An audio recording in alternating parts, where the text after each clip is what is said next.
can't get enough of the WNBA.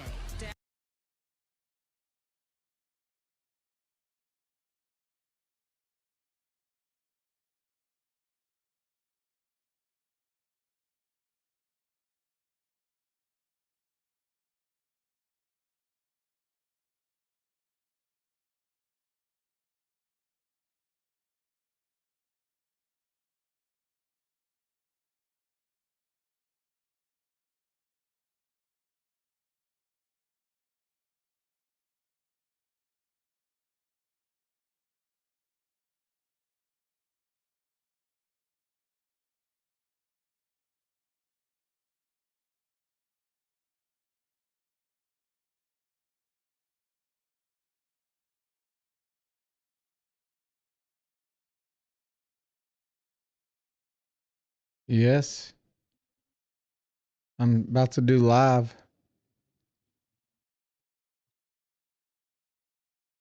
Guess that didn't mute.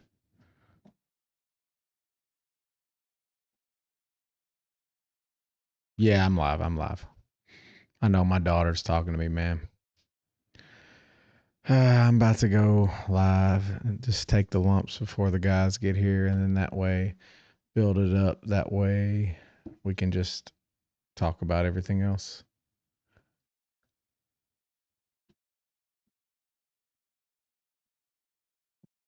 Yeah, I'll be going live in just a second.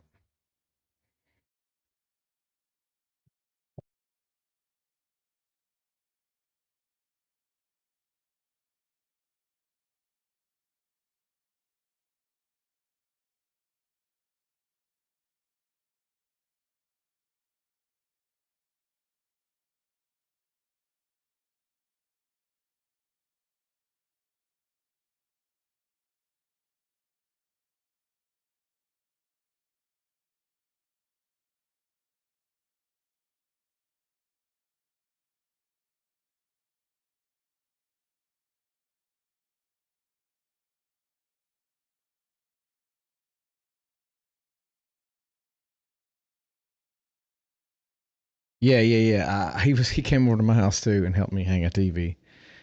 Is FSU better this year or is Bama missing Milrow? Not missing Milrow. I just think that if we're being completely honest with ourselves, I think that we're kidding ourselves in this DeBoer coaching regime. I think it's time to just nix it where it's at. I don't think we're good. I just don't think we're good. I think we're completely unprepared.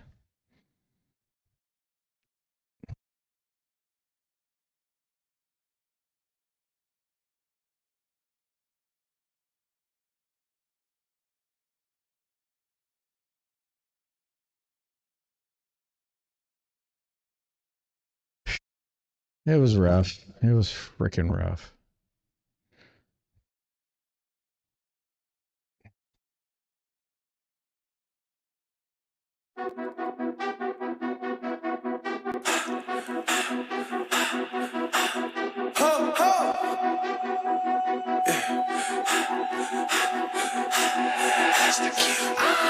Look, I come from a city, you hear signs when we sleep.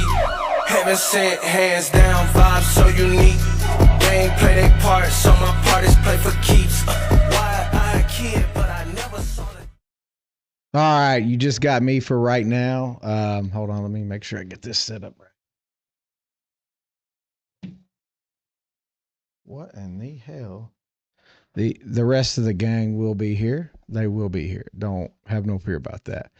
So comment came in, says, "Brother, I'm drinking the pain away from Kias, no doubt. I'm with you. I'm with you.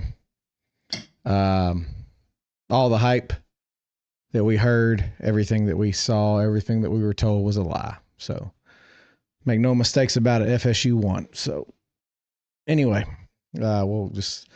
D says it happens first week of the season. Yeah, first week of the season, and it's sad that the first week of the season you kind of already just throw your hands in the air and say, you know what? I was telling the guys, like it's ironic. I used to be so ate up so ate up with a loss. And now I'm just kind of like, I just sit there and I drink a little bit of bourbon and I just get on here and shoot the shit with you guys. I don't even really, I don't have the same emotion that I used to have. He said, let's talk. Yeah, let's talk, brother. I'm here for you. Let's talk. Okay. So yes, let's just invite me. I can't do that. I can't do that because we're on a computer. If I could do it, I would do it, but I can't do it because we're on a computer. And with the app, it just won't let me invite anybody on the computer. I've tried, it won't let me do it. If I did it on my phone, it would do it, D's. And I would love to have you for sure. Clemson just caught a big pass for all those that are watching on 3rd and 5 and got a big pickup there on LSU's territory. So we're watching games. We're kind of hanging out. We're taking the L right on the chin. So let's talk. Barner 13 says Shula ETA. Yes. So here's the irony there. I've been a Bama fan since 89-90 season, and I've been no, I know, D's. Man, we just appreciate your support. You don't have to explain yourself. Thanks, Big Hunt. We appreciate you too. Bottom line is, I just come on here to vent because this has been a day. It's been a day. So the other guys will be here in a minute, and they will have great things to say. They will have great things to say because their teams won, or my team did not. So we said Shula ETA. So the deal is I was around during those negative years. I was around in Shula. I was around in DuBose. That 3-8 season in 2000 really took a toll. But with that said, do I think we're that bad? No, I don't think we're that bad. I will say this: all the hype that Kias you brought up, first down Clemson, all the hype that you brought up was completely false. Thanks, Dees. We appreciate you, man. So all the hype that was brought up in the offseason was false. Everything we heard, we were lied to. So what that tells me, we are bad, but we're not 3-8 bad. We're not. Thank you, Dees. We appreciate you. What's goated? Me. I'm goated, bitch. Anyway, worst time for the wives in Plantersville since December. Yeah. Russian stats did hurt. So bottom line is I don't think we're as bad as those years, but I do think we are a softer version of what Alabama used to be. So Buckeyes, maybe being delusional. No, dude, I'm not delusional. I know where I'm at. I know what I am and I know where I'm at. Now, I mean, coming and hanging out and talking. Yep. Roll, stop, cry. Come on, dude. At least make your sentences make sense, dog. Come on, brother. You make your sentences make sense, then you can come talk to us. We have a Georgia fan joining us any minute now, so, it's cool. Yeah, I mean, we're going to root for the Tide no matter what. We've been rooting for the Tide longer than most of these motherfuckers have been alive. We're right here, dog. Not going anywhere. Just because, now, I'm going to tell you, on this show, we will absolutely call a spade. And if Alabama's soft as shit like they were today, I'll say it all day long. I don't owe anybody anything. I will be the first to tell you if this Bama team is bad. And today, we were terrible. All the hype, I'm going to be honest with you, there's 5 stars all over the field. More than any other university in the nation. And bottom line, we were out of position. And we did not play well at all. So there's no more Nick. 100%. That was very evident last year. And it's even more evident when you lose like this opening game of the season. So it's a change, not the GOAT. It's different. It's just soft, dude. Clemson's down to the where are we at? We're down inside the 5. Vandy by 50, maybe. You got to run. They have to pick up some speed a little bit if they want to do that. But we're better than most teams, but dude, we're just so far away from where we need to be. We are so far away. It's actually kind of sad on how far away we are from where we used to be and where we are. Tennessee by 50, that could be too. I mean, yeah, I'm not going to talk shit, guys. I'm not going to talk shit. I'll be the first to tell you that we play like shit. I have nothing to say. I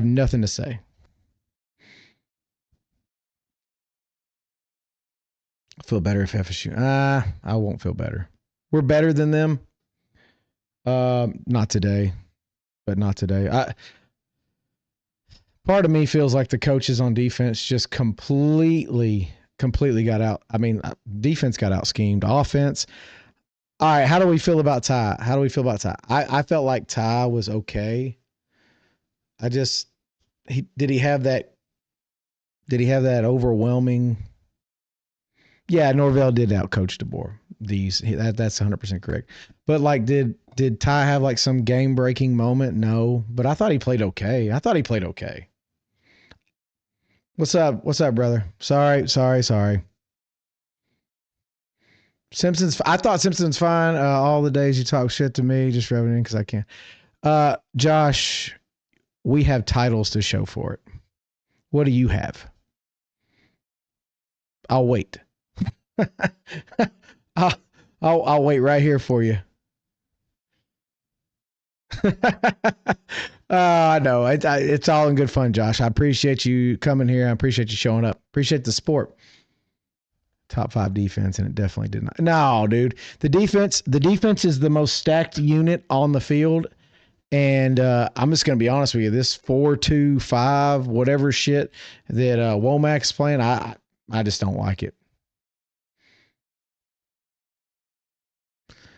Them rusted ass Dollar Tree trophies for 29 years ago. Who? Dog, who are you talking about? You talking about all the titles we won in the BCS or the playoffs? Which ones? We're the most at both, so which ones?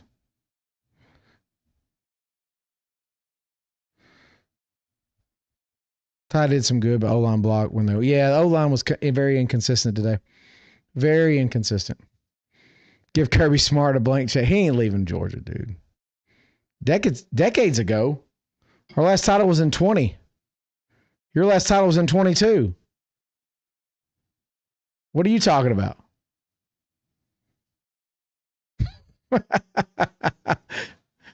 Oh, man. No. Milroe was Clemson touchdown.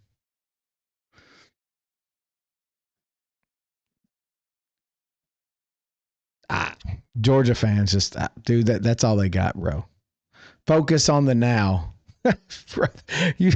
Oh, man, he's struggling. It's okay. Hey, we lost. Y'all won. Let's talk about the real elephant in the room.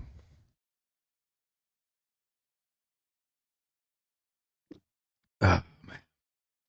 It feels good, dog. Feels good. I like that we live in your mind. I want everyone to know that I don't like search TikTok to go talk shit to other teams.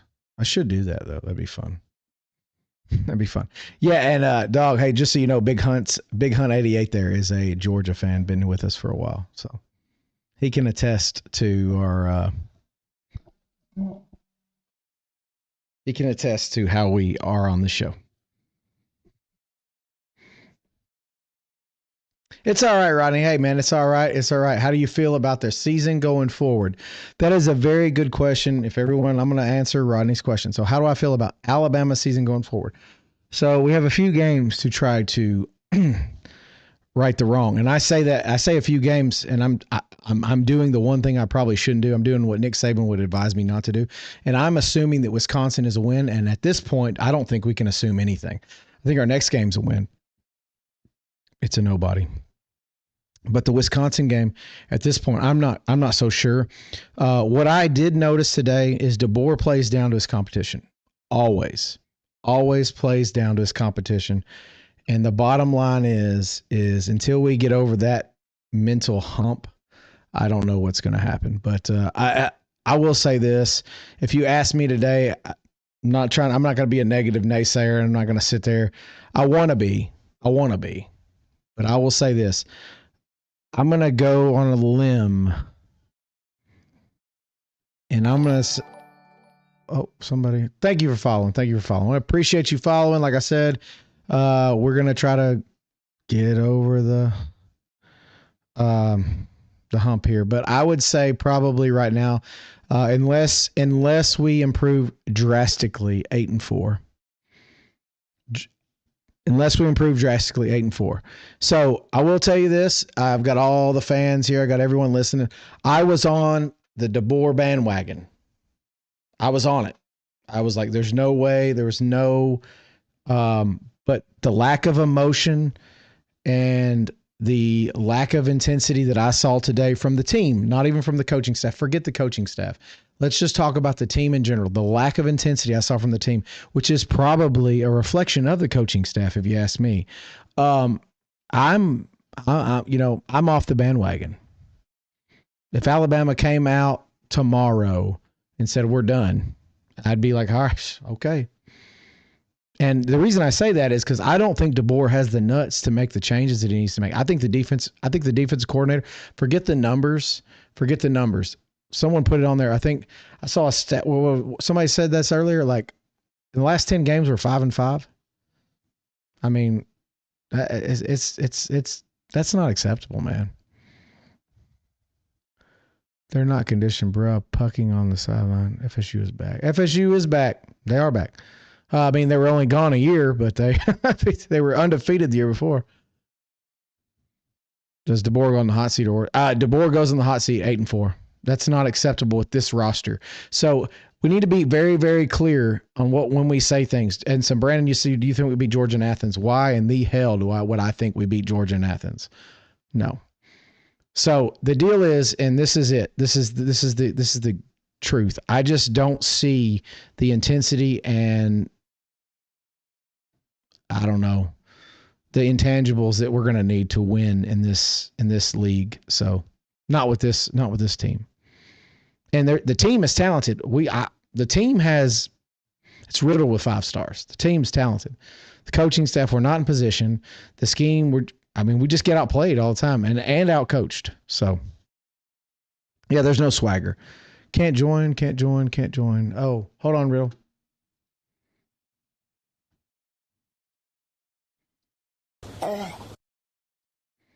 Sorry, buddy. Sorry. Let me make sure I do this all right. Anyway, give me a second. We're trying to get some Georgia fan in here. So we're going to get a Georgia fan in here so we can let me do this. Is that right? Pop out. Join in, if you can, Real, join in Discord. Where are you at? Why is it not join? Where are you at? I hear you. Join. I hear you. I hear you. Sorry. I needed to vent. Oh, you're good. I'm trying to preview. I understand. There we go. The camera says it's working, but it's not working. Understand. Dang it. I may do this. Says it's working, but it's. I see you. Give me just a second. Y'all give me a second. We're trying to get the Georgia guys in here and turn on the camera. Turn on camera. Okay, so camera's there now. And here we are. Riddle. Frickin' heck. Let me do this. Let's do this. You still get a kick out of that, don't you? Yeah, it's funny every time. I don't know. Like I said, Courtney's brother is the one that got me on that. Okay, let's. All right, there we are. We're all here. So we got. Well, we're not all here. We've got 2 of us here. They're coming. So Trust me, they wouldn't miss the show for the world. Yeah, Big Hunt said, Riddle, my dog. Yeah, hey, we've been talking with some Georgia fans. Big Hunt has been keeping me, thank you for sharing, Dees. Big Hunt's been keeping me, I don't know, sane. Damien says, inconsistent coaching staff, incompetent. Yes. Jordan said he had to charge his shit. Probably. They better get used next week as a QB. Pretty sure he's been hanging out with D's all week or all day. So yeah, that's fine. That's fine. Good for him, man. Riddle, I'm at Wilson's house. Josh, thank you for following, brother. Thank you for following. Everyone that is following. We are trying to build the show up.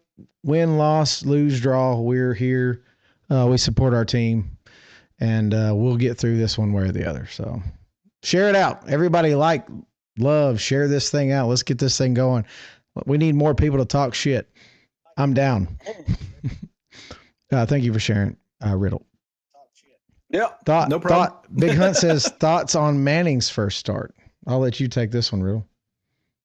Well, I'm kind of wanting to wait for everybody else before we really dive into this. But I thought he looked very uncomfortable. I brought it up Wednesday in Wednesday's show that the way he played against Georgia in the regular season last year, I saw something in him that worried me. It was almost like the moment was too big. I agree. And I saw that a lot again today. I mean, he struggled. And I don't know if it was so much him. He wasn't really – it was like they didn't have the offense going to try to build any kind of rhythm or anything. Yeah. I mean, he was 9 of 15 for 38 yards and an interception going into the fourth quarter. You're not going to beat anybody doing that. So I want to ask you this. This is just Rodney, stay right there. We're going to answer your question. So you watched both games. Who did you feel like lived up to the hype better? Ty being the coach for Alabama, being the quarterback for Alabama, or Manning? Both struggled. So I will say this. I have a lot to say about the Alabama game as an outsider's opinion. But I don't think Ty Simpson was necessarily the issue. That offensive line, he was running for his life a lot. Yeah. I agree with you. He's got arm strength. He was running for his life. He tried to make plays. There was that one boneheaded play where if he would have just tucked it and ran, they'd have got the first down, but he tried to throw it, and he threw it at the guy's feet. There was a lot from that game that I watched, and I mean, I'll say more later on when we really get into the meat and potatoes, but that defense is bad, not good. I will say this for Alabama fans, because I've been reading a lot of comments and stuff, and I have a lot to say on it. But Alabama fans are so used to Nick Saban and what Saban brought as a coach. Agreed, Chase. And it's unrealistic to think that any coach in the history of college football till the end of time will ever replicate what Nick Saban did. He's the greatest of all time. He's above everybody else. With that said, there is no fire in DeBoer whatsoever. And it's unrealistic to expect him to live up to Nick Saban's standards and the way he did things. But damn, look at Kirby on Georgia's sideline. They were up, 45-0 at one point today, and he was still animated and wanting people to do right. Yeah, and he got a lot of that from Saban. So Saban could be at 56-0 over Florida State and would literally be cussing people for not doing things the right way. DeBoer is not that guy. Keyes wanted me to tell you that that's facts, Riddle, and he knew that he loved you for a reason, and he told me to tell you that. So is Ryan injured? I don't know that. I don't know if Ryan was injured. He took the shot. It is what it is. He took the shot. Let's see here. I know it's different. Saban was always calm. So Saban is always calm when the team was behind, because his opinion, and anyone that ever listened to Saban's thoughts process was he needed to be calm to calm the team down when they were behind. But when you were up by 14 or whatever, and you failed to do things the right way, he would let you know. And so that was Saban's mantra. It was build the team up when they needed to be built up, and get on their ass when they need to have their ass gotten onto. So y'all need to fire the new OC. So honestly, if we're talking about the OC, Ryan Grubb has a history. I mean, he's not bad. How many drop passes did we see today? A lot. I mean, a lot. For all the people in the chat that are saying DeBoer needs to go, do y'all have any idea what his buyout is? I think it's like 60-something million, something like that. He's not going anywhere. 69.3 million. He's not going anywhere. But Riddle, when I told you in the chat, when I told you in the text earlier, he's lost me on the bandwagon. He's like I said, he'd have to go 84-0, and he'd have to like just completely wow me to be like not questioning his coaching. Now that doesn't mean he's going to go anywhere. That doesn't mean he's going to go anywhere. Alabama's not going to lose $69 million in the NIL and revenue share. He's not going to do that. But at the end of the day, like he's lost me because that defense, what I saw today and all the hoopla I heard in the offseason, all that tells me it was all just a facade. It's all baloney at times too. Yeah, it's all baloney at times last year. But we came out last year. We came out last year on fire. We have to admit that. Last year we came out on fire. I mean, we played Georgia on fire. I mean, especially in the first half. Now I'm not suggesting. No. I mean, that game. But even in the defense in the first half was great. I mean, I'm just saying, like second half, yeah. I'm just saying that this was totally different. This was the whole team, both sides of the ball that we lost in the trenches. It is what it is. I don't think he's going anywhere. So anyone that wishes that, but I will say this, if Womack is not being considered, I don't know. This game reminded me of the Vanderbilt game. No matter what we did, we could not, and Oklahoma, but the Vanderbilt game more because Oklahoma didn't score like Vandy did. We could not stop Pavia. Yeah, right. And that's exactly what happened today. I mean, it was freaking. I mean, it was the same game, except our offense, Florida State's defense is better than Vandy. So I'm not eating Taco Bell. I'm eating healthy, hard-boiled eggs, some I turkey thought it and was cheese. hard-boiled. I had some tuna salad that I make. So Georgia Bulldogs says Alabama is not betting Georgia this year. We're not going to bet them because we don't want to get suspended and fined, but we might. I've been a Georgia fan my entire life, and I can tell you how many times we've beat Alabama since I graduated high school. I got 2007. 2007. No, since I graduated high school. Oh, so you were still in high school then? I got a picture on the wall right here commemorating it. No.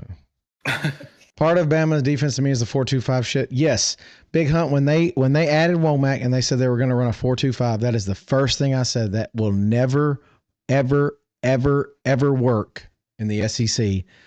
The only time I've ever seen it work was when Spurrier was out South Carolina and they had Jadeveon Clowney because he could just literally take over a game. Bama is trash. Yes, we are. Thank you. Grubb needs to run more because Bama. No, sir. Was that Chad? I think. Are you drinking wine? Hey. No, we are Chad. drinking This bourbon. is Jack Daniel's Heritage. Good for you. That's what I'm drinking tonight. Drinking the remainder of my Evan Williams. Nice.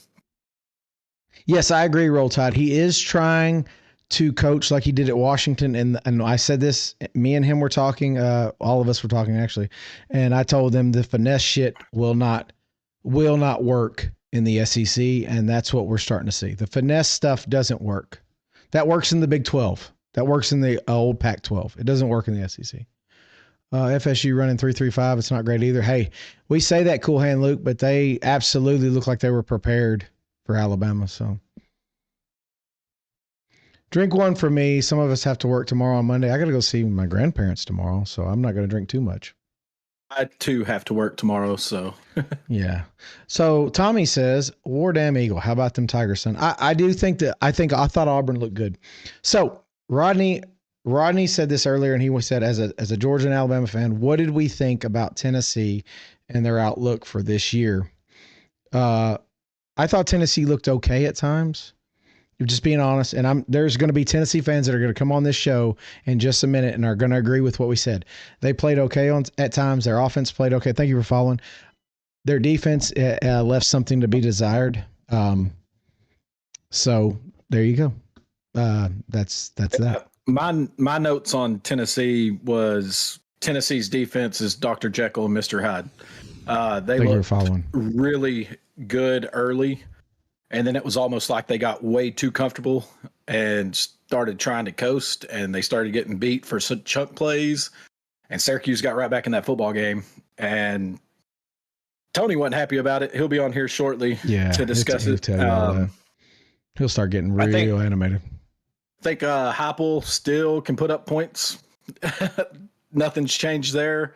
And Star Thomas and the Braylon Stacy, they had big days. They had kind of a breakout day for them. So before we get the Tennessee homers on here, can we not just admit Star Johnson was by far the best running back of the day for Tennessee? Every time he got the ball, he just couldn't be stopped. I will say this. If Tennessee and Bama were playing in Tuscaloosa next week, I'd pick Tennessee. Yeah, sure. Me too.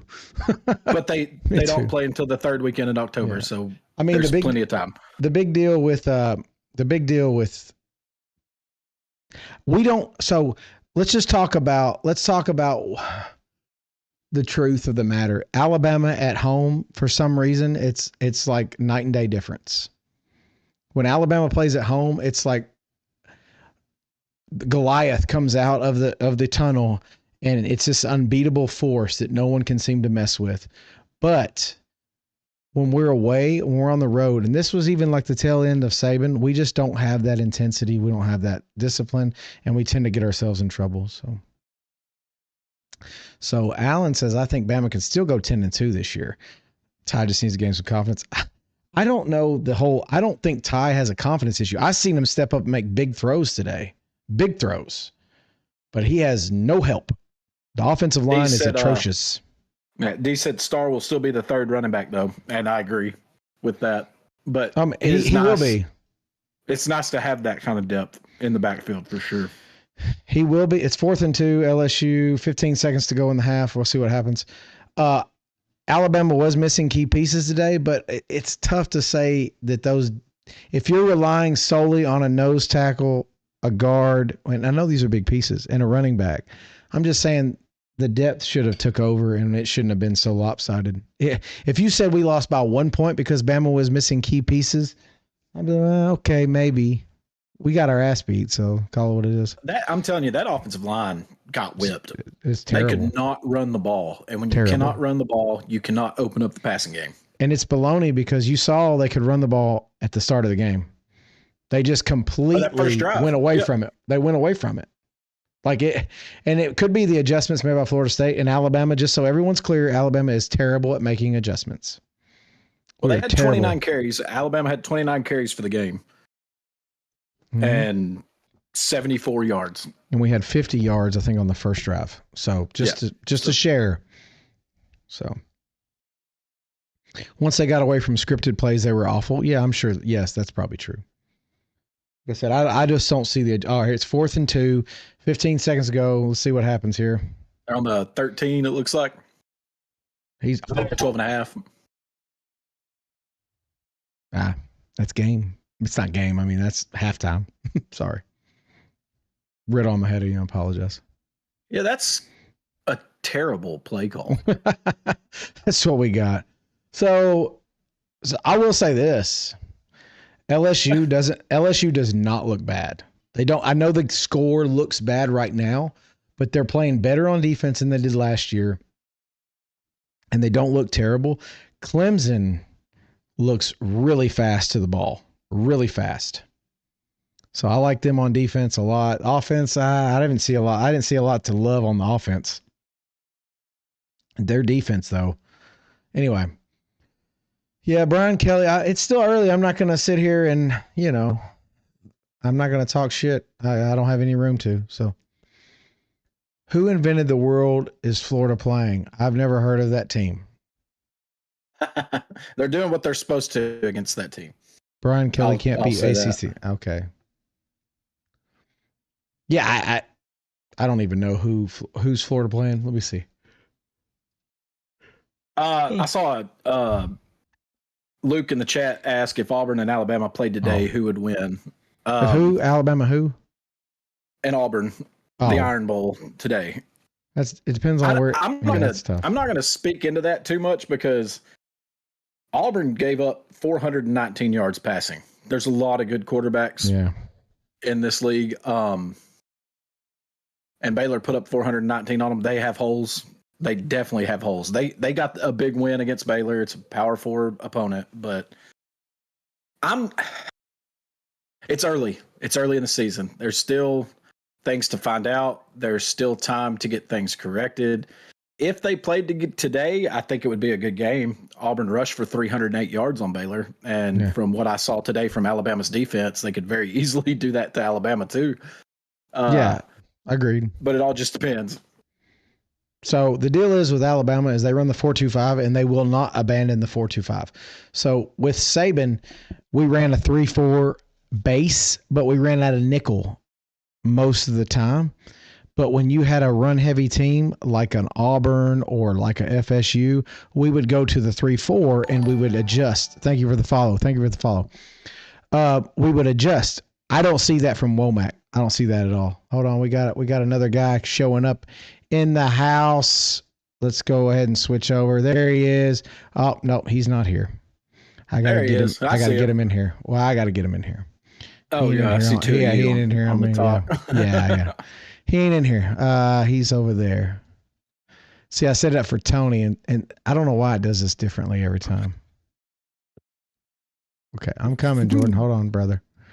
Hey, cheers, Jordan, on your our team's winning today. Oh, Tony too. I don't even need to do that. Oh, Sleepy T and there me. He is. Sleepy T and that solid ass defense from Tennessee. Cheers, Tony. Jordan, on your team's winning today. Hey, cheers, I made it. Tim Banks. Cheers for Tim Banks. We'll take him in Tuscaloosa right now. Hey, Brandon, I don't think you've noticed because you've been into your rant a little bit, but I did change my background just a hair. I don't know if you noticed that. The football's gone. Yeah, did you see what it's replaced with? Florida State. Is that Charlie Ward? Hold on, let him look with his good eye. Is that Charlie Ward? Give him a second. I have not. I have actually not. Helmets. I have not. You'd be surprised, Jordan. I figured it was. Nah. Did the big TV look good at least? It looked good. That looked good. I'll just tell you this: like I'm more disappointed in myself than I am Alabama because I used to be so into this shit, and now I'm just like goddamn. I mean, it's because you've do? been spoiled for 17 damn years. Yeah, you're right. I don't have anything to complain about. I have nothing to complain about. Alabama fans win 9 games in a season. It's the end of the fucking world. When most teams, Hey, we had a really good season with 9 wins. Okay, if Brandon invites you over to watch a game, just carry you down SPF 50. That TV's bright, baby. It's bright. You're gonna be in the lights. Cataracts right now from it. Jordan, I looked at it for 3 minutes. Jordan, tell these cats the 4K is the truth. Yeah, it looks like you're watching a different thing. You saw that rain really well. You can see the pimples on their face while it's raining. All right. D's, thank you, brother. We appreciate you. We got Jordan in the house now. We got Big Tony, TP in the house, and we got Riddle. So D says, guys, B knows Alabama play like shit. He takes his. I don't need to rub it in. Yeah, they're not really rubbing it in. It's fine. We've all been around each other long enough. We're okay. It's not Brandon. Hang on, I'll say this. It's not Brandon I'm coming after. It's all the obnoxious Alabama fans that I've dealt with for the past 15 years. That every time they win a football game, they're all over my Facebook page, and they don't even know who the coach was before Saban. And it's all the trash talk for years and years and years. And then it goes back to what I said earlier. And this is for all those type of Bama fans out there. Y'all are spoilt. Y'all's expectations are unrealistic. There's only one Nick Saban. He's not coming back. Get the fuck over it. This is what y'all should get used to because this is real life. Nobody wins 10, 11 games a year for almost 2 decades. It's never been done before. It'll never be done again. Get over it. Welcome to the real world. I mean, yeah, it is what it is. You can't fucking get mad. Let's see here. Troy comes in and says they fired DeBoer. Is Mike Shula available? He probably is, but do we want? Yeah, we don't want to step back. We don't want to step back. So, at least he's for an assistant. This is good here. Hey, Mike Shula knows some folks in Florida that'll get them boys playing top tier. That's right. That's right. I'm excited anyway. So Kia says, Mullins gentlemen. 2-0. Kia says, gentlemen, let's have a toast to your victories. I'll jump in on that. So, he said victories, Brendan. I don't give a shit. Hey, hold on, whoa. He said your victories. If Kias can fucking toast to it, so can I. So how about that? I mean, thanks, Kias. So with that said, Denver Trav said, all I know is Joey Aguilar looks solid. You gotta try harder. It's just shit. It's just good. Hell, we could play it in the fucking background for all I care. Hell, I've heard it all day. It's still better than Rocky Top. It's still better than Rocky Top, 100%. I could listen to that in my sleep for the next 365 days, and it would be better than 1 fucking second of that fucking song. It's a win-win for me because we do that. He has to get the ball down, can't keep throwing the ball high. So they're talking about Aguilar. They said Aguilar looked great, and then D said no, he looked average at best. He's got to get that. He can't keep selling it. He was good. He didn't look. To me, he didn't look any better or worse than Ty Simpson did. No. He had a better O-line today. He had a better O-line today.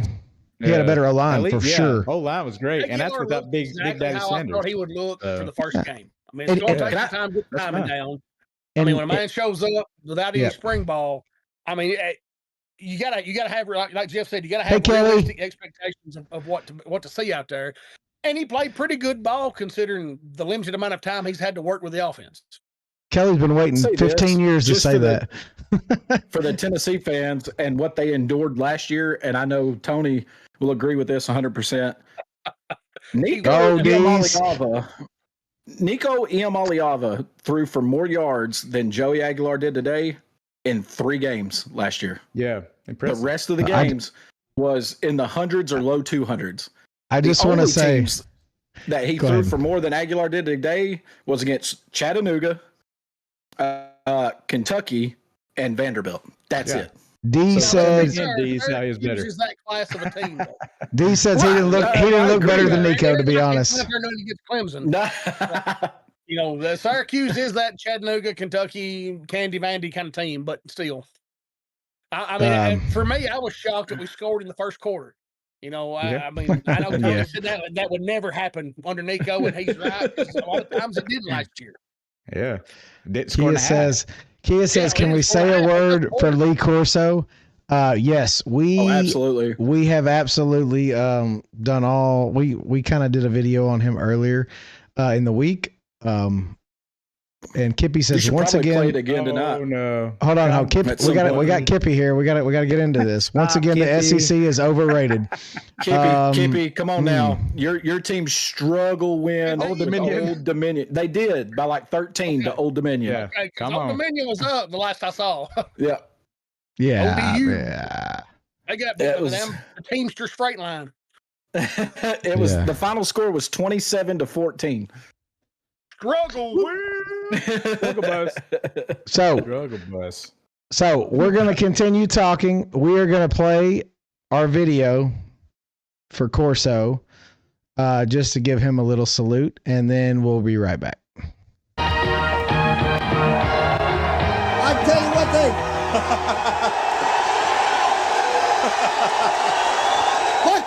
That's all. I don't know. Here we go. We got special headgear coming out of here. Look out, give him some help here. Look out. What are you doing here? How about that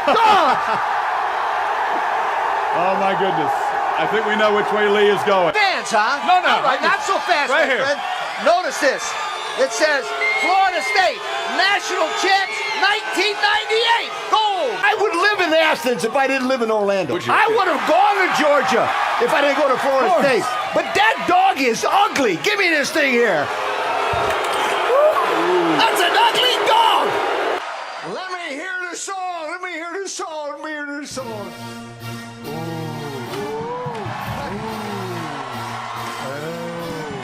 Hold that tiger. Hold that tiger. Hold that tiger. Hold that tiger.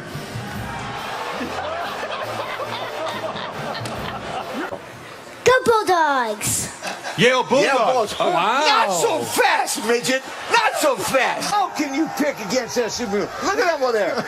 Red, white, and blue. USA. Ah, fuck it. Hey! Can I pull the trigger again? Yes, I can. Pistol Pete, give me Pistol Pete. Oh, just hold on here. There we go. There we go. Seriously. Oh, everybody take cover. Oh, the big boy. There it comes again. Oh. Lee, where are you? Down here. Where's the headgear pick? Hey, come here.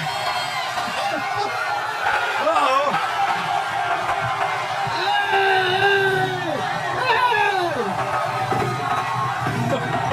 Oh, no. Oh, gosh. Help him. The headgear will serve as the helmet. And off into the sunrise with Doug Kobe. All right, so there we have it. Lee, this one's for you, brother. College football will never be the same without you. I can assure you of that. No matter win, lose, or draw any of our teams, I will say that everyone always waited to hear what Lee Corso had to say and do his headgear pick. So it won't be the same. It doesn't matter. So with that said, this is for Lee. Kudos to him for Scooter.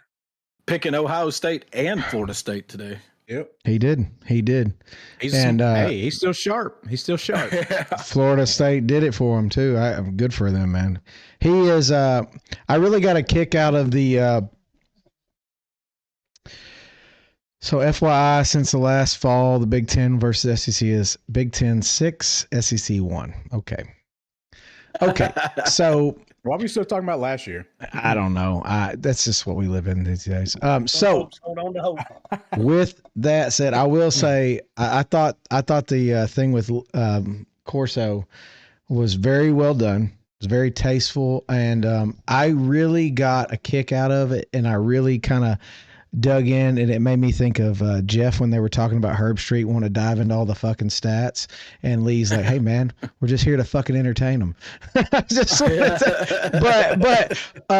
one of the greatest to do it, and he and Herb Street like absolutely complemented each other. Fowler, one of the original OGs. I just don't know how I don't know how it's ever going to be the same. And they have Nick Saban on the set, and I just don't know how it'll be the same without him. So I mean, it can't and it won't. Yeah. I still feel like they'll bring him on some Zoom calls and stuff occasionally. And not everyone. They would be wise to do so. They would be wise to do so. Oh, absolutely. Well, I mean, you got to give him something to, I mean, let's face it, the man's 92. And what happens when you quit having something to wake up for in the morning? Yeah. I mean, we all know what happens. So, give the man something to keep waking up for, especially in the fall. 100%. That'd be fun, dude. Even if he just had a hat or a flag in the background and you did a Zoom call like you said, they have the production costs and everything under wraps. So just have him come in and go, ooh. I mean, it'd be great. And you got to do all that. Just have him come in there and talk. Give him Corso give him his own little segment, and he can pick what his favorite game of the day is and his winner, and go on about his business. Get back to his own juice. Desmond and all them wearing the Corso heads though, when it came back from that video package, that was awesome. Yeah. That was classic, dude. So Roll Tide says, do you think Saban had a talk with DeBoer? No, I don't think Saban talked to DeBoer at all. I don't think he has anything to say to him. He had a talk with the team. They said this morning on game day that Saban actually talked to the team last week. Yeah, but Saban also said that Saban also said the culture seemed. Yeah, he said the culture seemed different. Coach. I don't gotta listen to you. He seemed the culture seemed different, and to me, I think all that was a facade. I told you earlier. I think that was all a joke, and everything that they put out in the media, everything they said, I think every bit of it was a joke because I don't believe any of it for a fucking second. Everything that I saw today was a fucking paper tiger that came in there. There's talent on this team. I want everyone to understand what I'm saying to you. There is talent on this team. If you took this team and put it on Georgia's coaching staff, this team would be great. It would be great. It's not the players. It's not the players. There is great talent on this team that if you open the transfer portal right now, people would be lined up trying to sign them.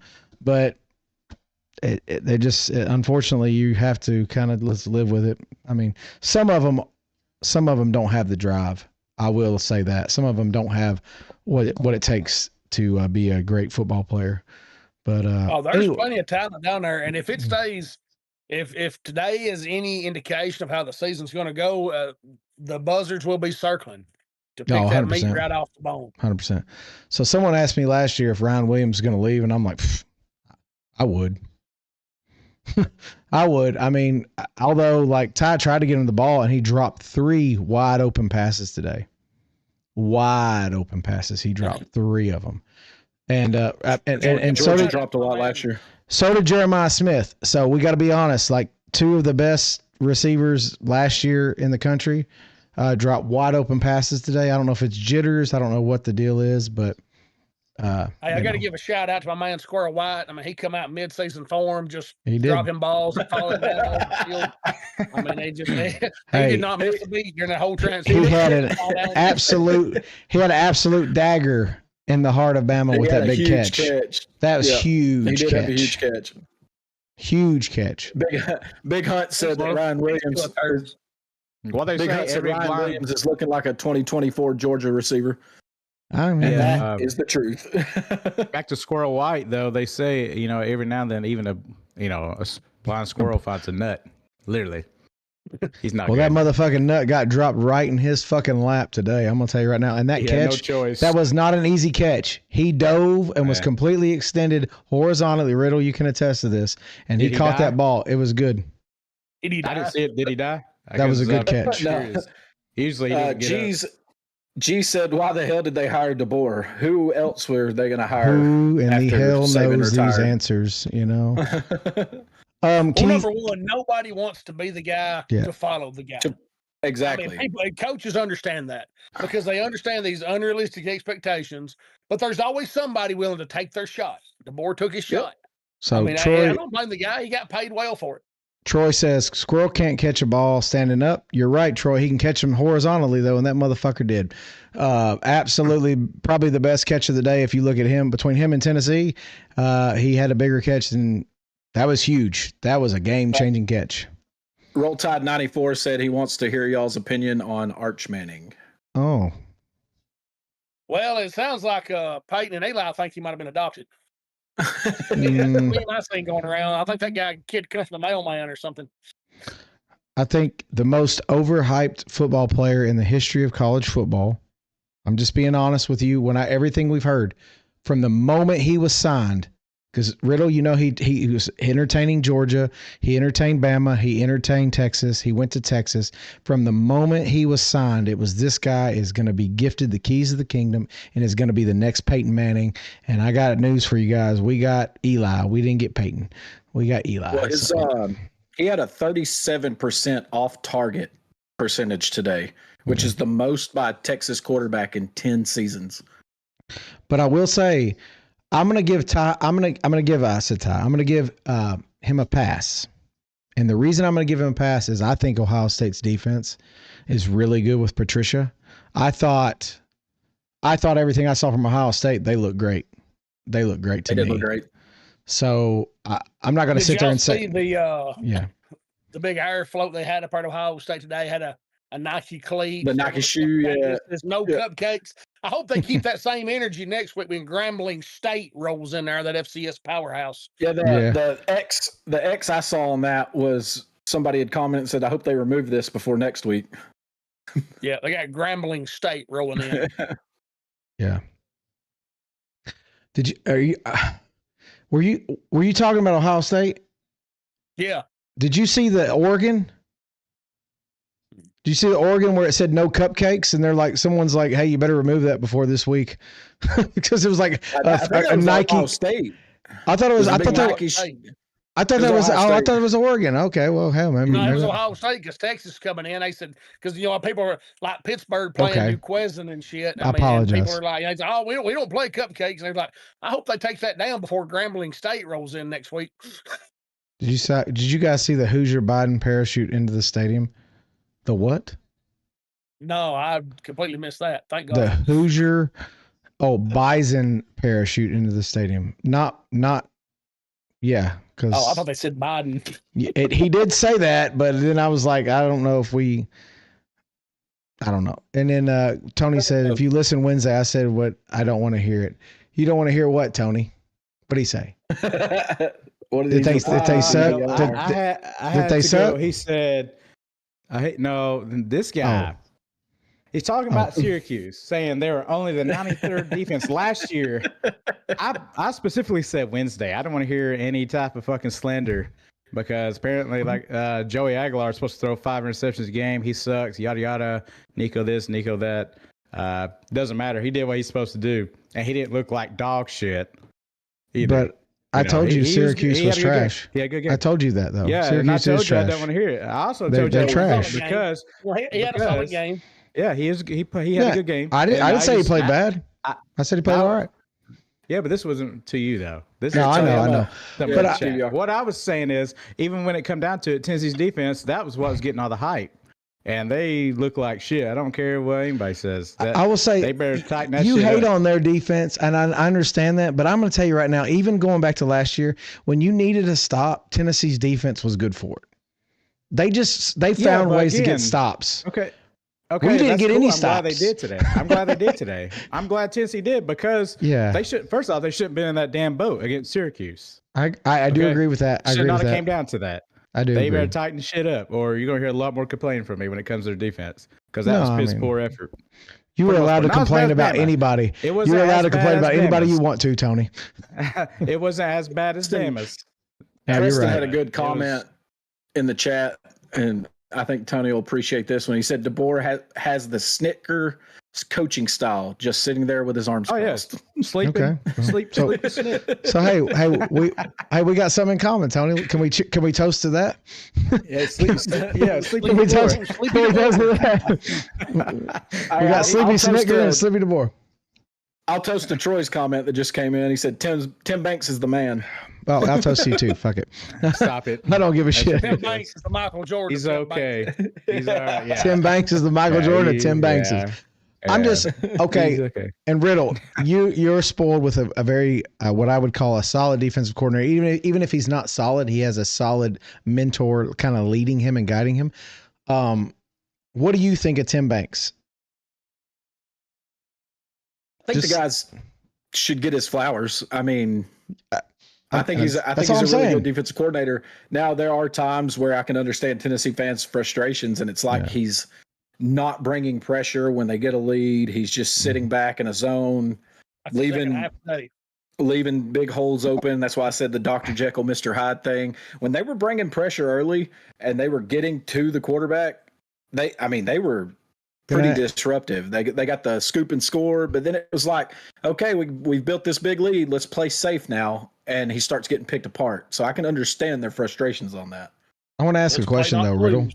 I want to ask a question. Do we know that he's not getting told to do that? Oh my God, that was a catch. Oh my God. If that's the case, we don't need him then if he's being told. No, I'm saying, are we getting told to? He's getting told by the head coach. He's not the boss. I see that Riddle. It's third quarter though. You see that Riddle? The game's not over. That was crazy. I'm saying like, it's Clemson. Clemson, LSU. Dude, oh my God. Klubnik threw one high over the middle. The receiver got hit and did a backflip basically. Dude, I thought it got broke up. And he like somehow the ball just ended in his hands. It was the next play is crazy. No, it wasn't. It wasn't. They ripped it out at the end. That was almost a catch. So Tony, all I was suggesting is, do we know if Heupel's not suggesting to him, hey, we need to tone it back a little bit, play conservative. We want to try to coast on this lead. Because I don't think Heupel gives a flying shit about winning 49-0 or he just wants to win. I mean, just being honest. I'm just asking. I'm asking. Chad, go ahead. Chad just sent this video because we were talking about Squirrel White's catch. Yeah. I don't know if y'all are going to be able to really see it, but this catch is absolutely insane. Hang on. Let me see if I can get that off there. Was that the Bama one or the? No, this is the Florida one. Florida last year? Yeah, I mean, I don't know why. Squirrel White's not terrible. It was tonight's game.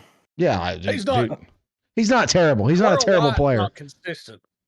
Okay. He'll make 100% real shit, but he's not consistent. I got you. It was just against Long Island. Yeah, watch this catch, though. That's a good catch. Just wait for the replay. This is ridiculous. This is Odell Beckham-esque. That ain't Squirrel White, though.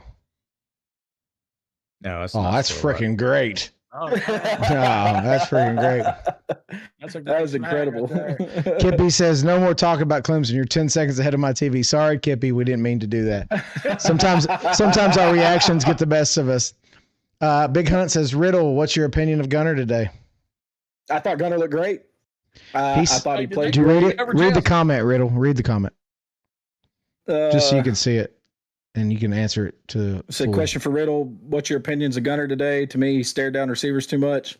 He may have a little bit at times, and at times he was a little wild. He wasn't the most accurate today. What I love about Gunner is he can make plays with his legs.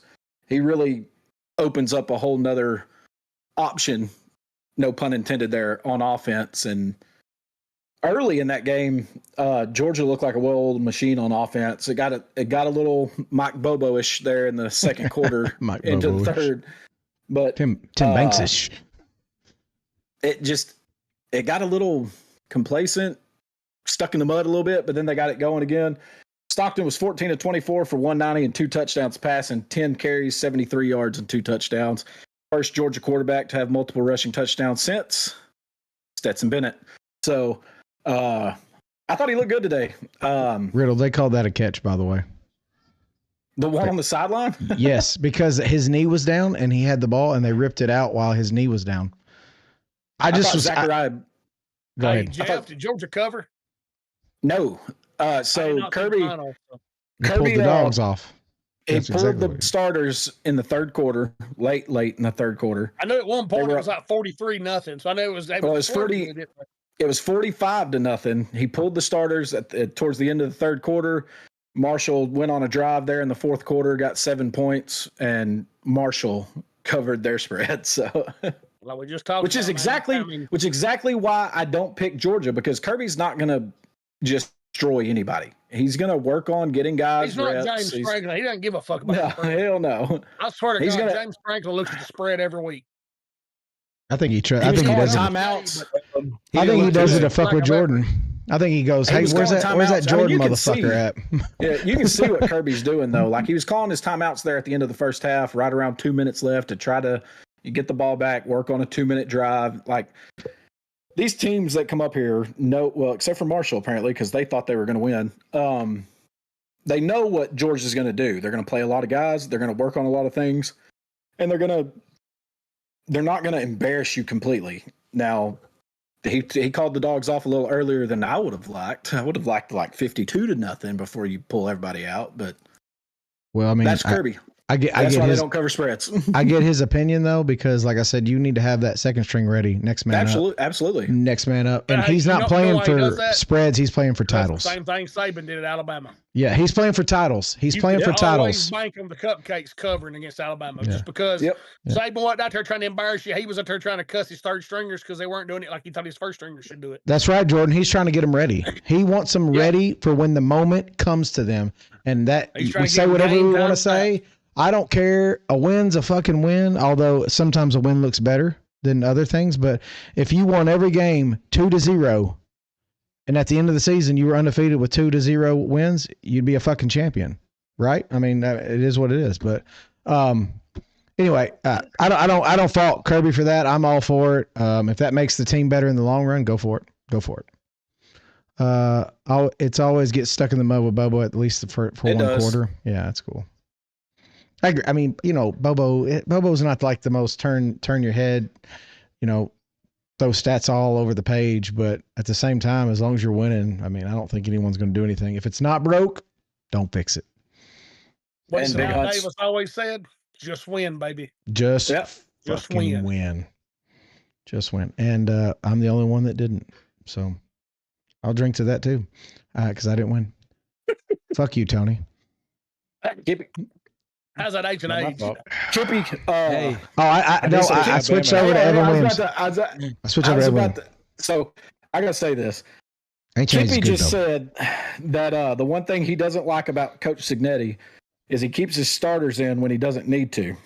I can go ahead and tell you he needed his starters for all 4 quarters today.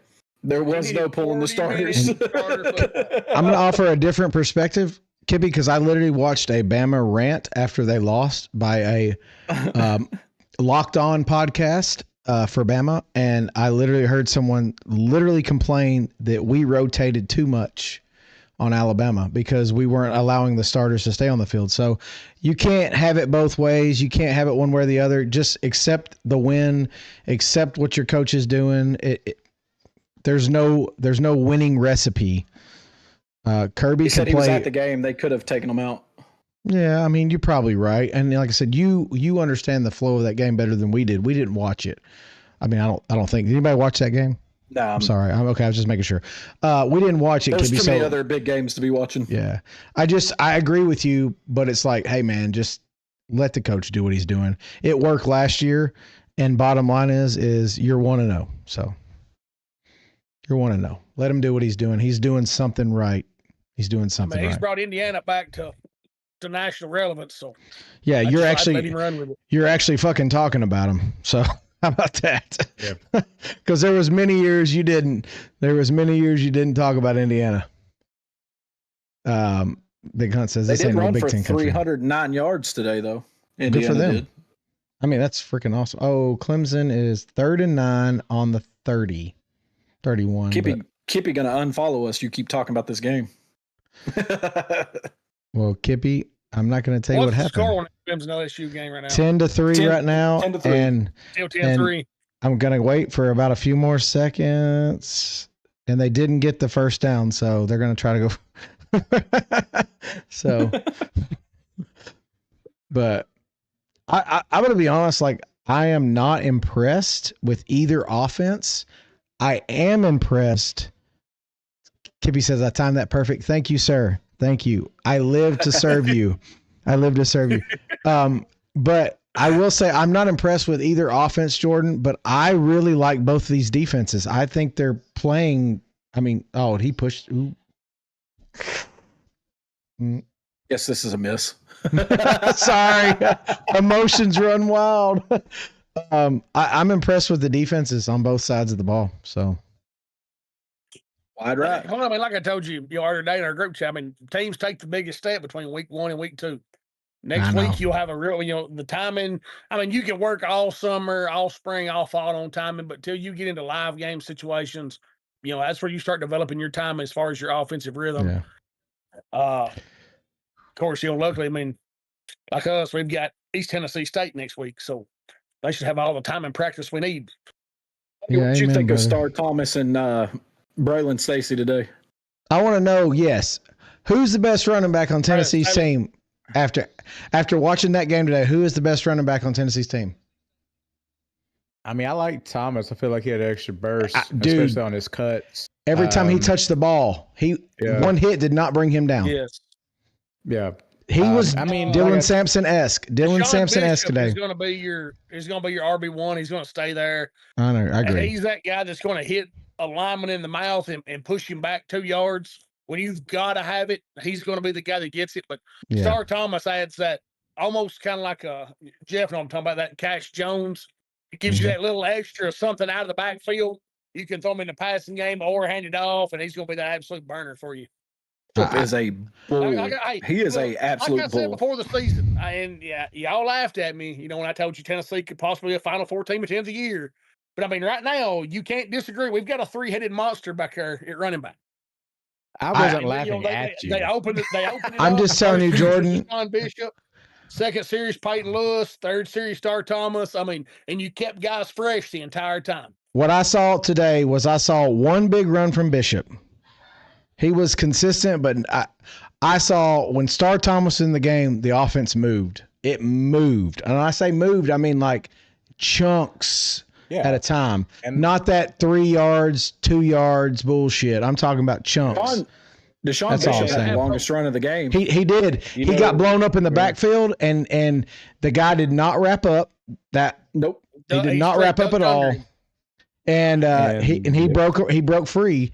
And I agree with you on that. That was a great run, but I'm just talking about consistently.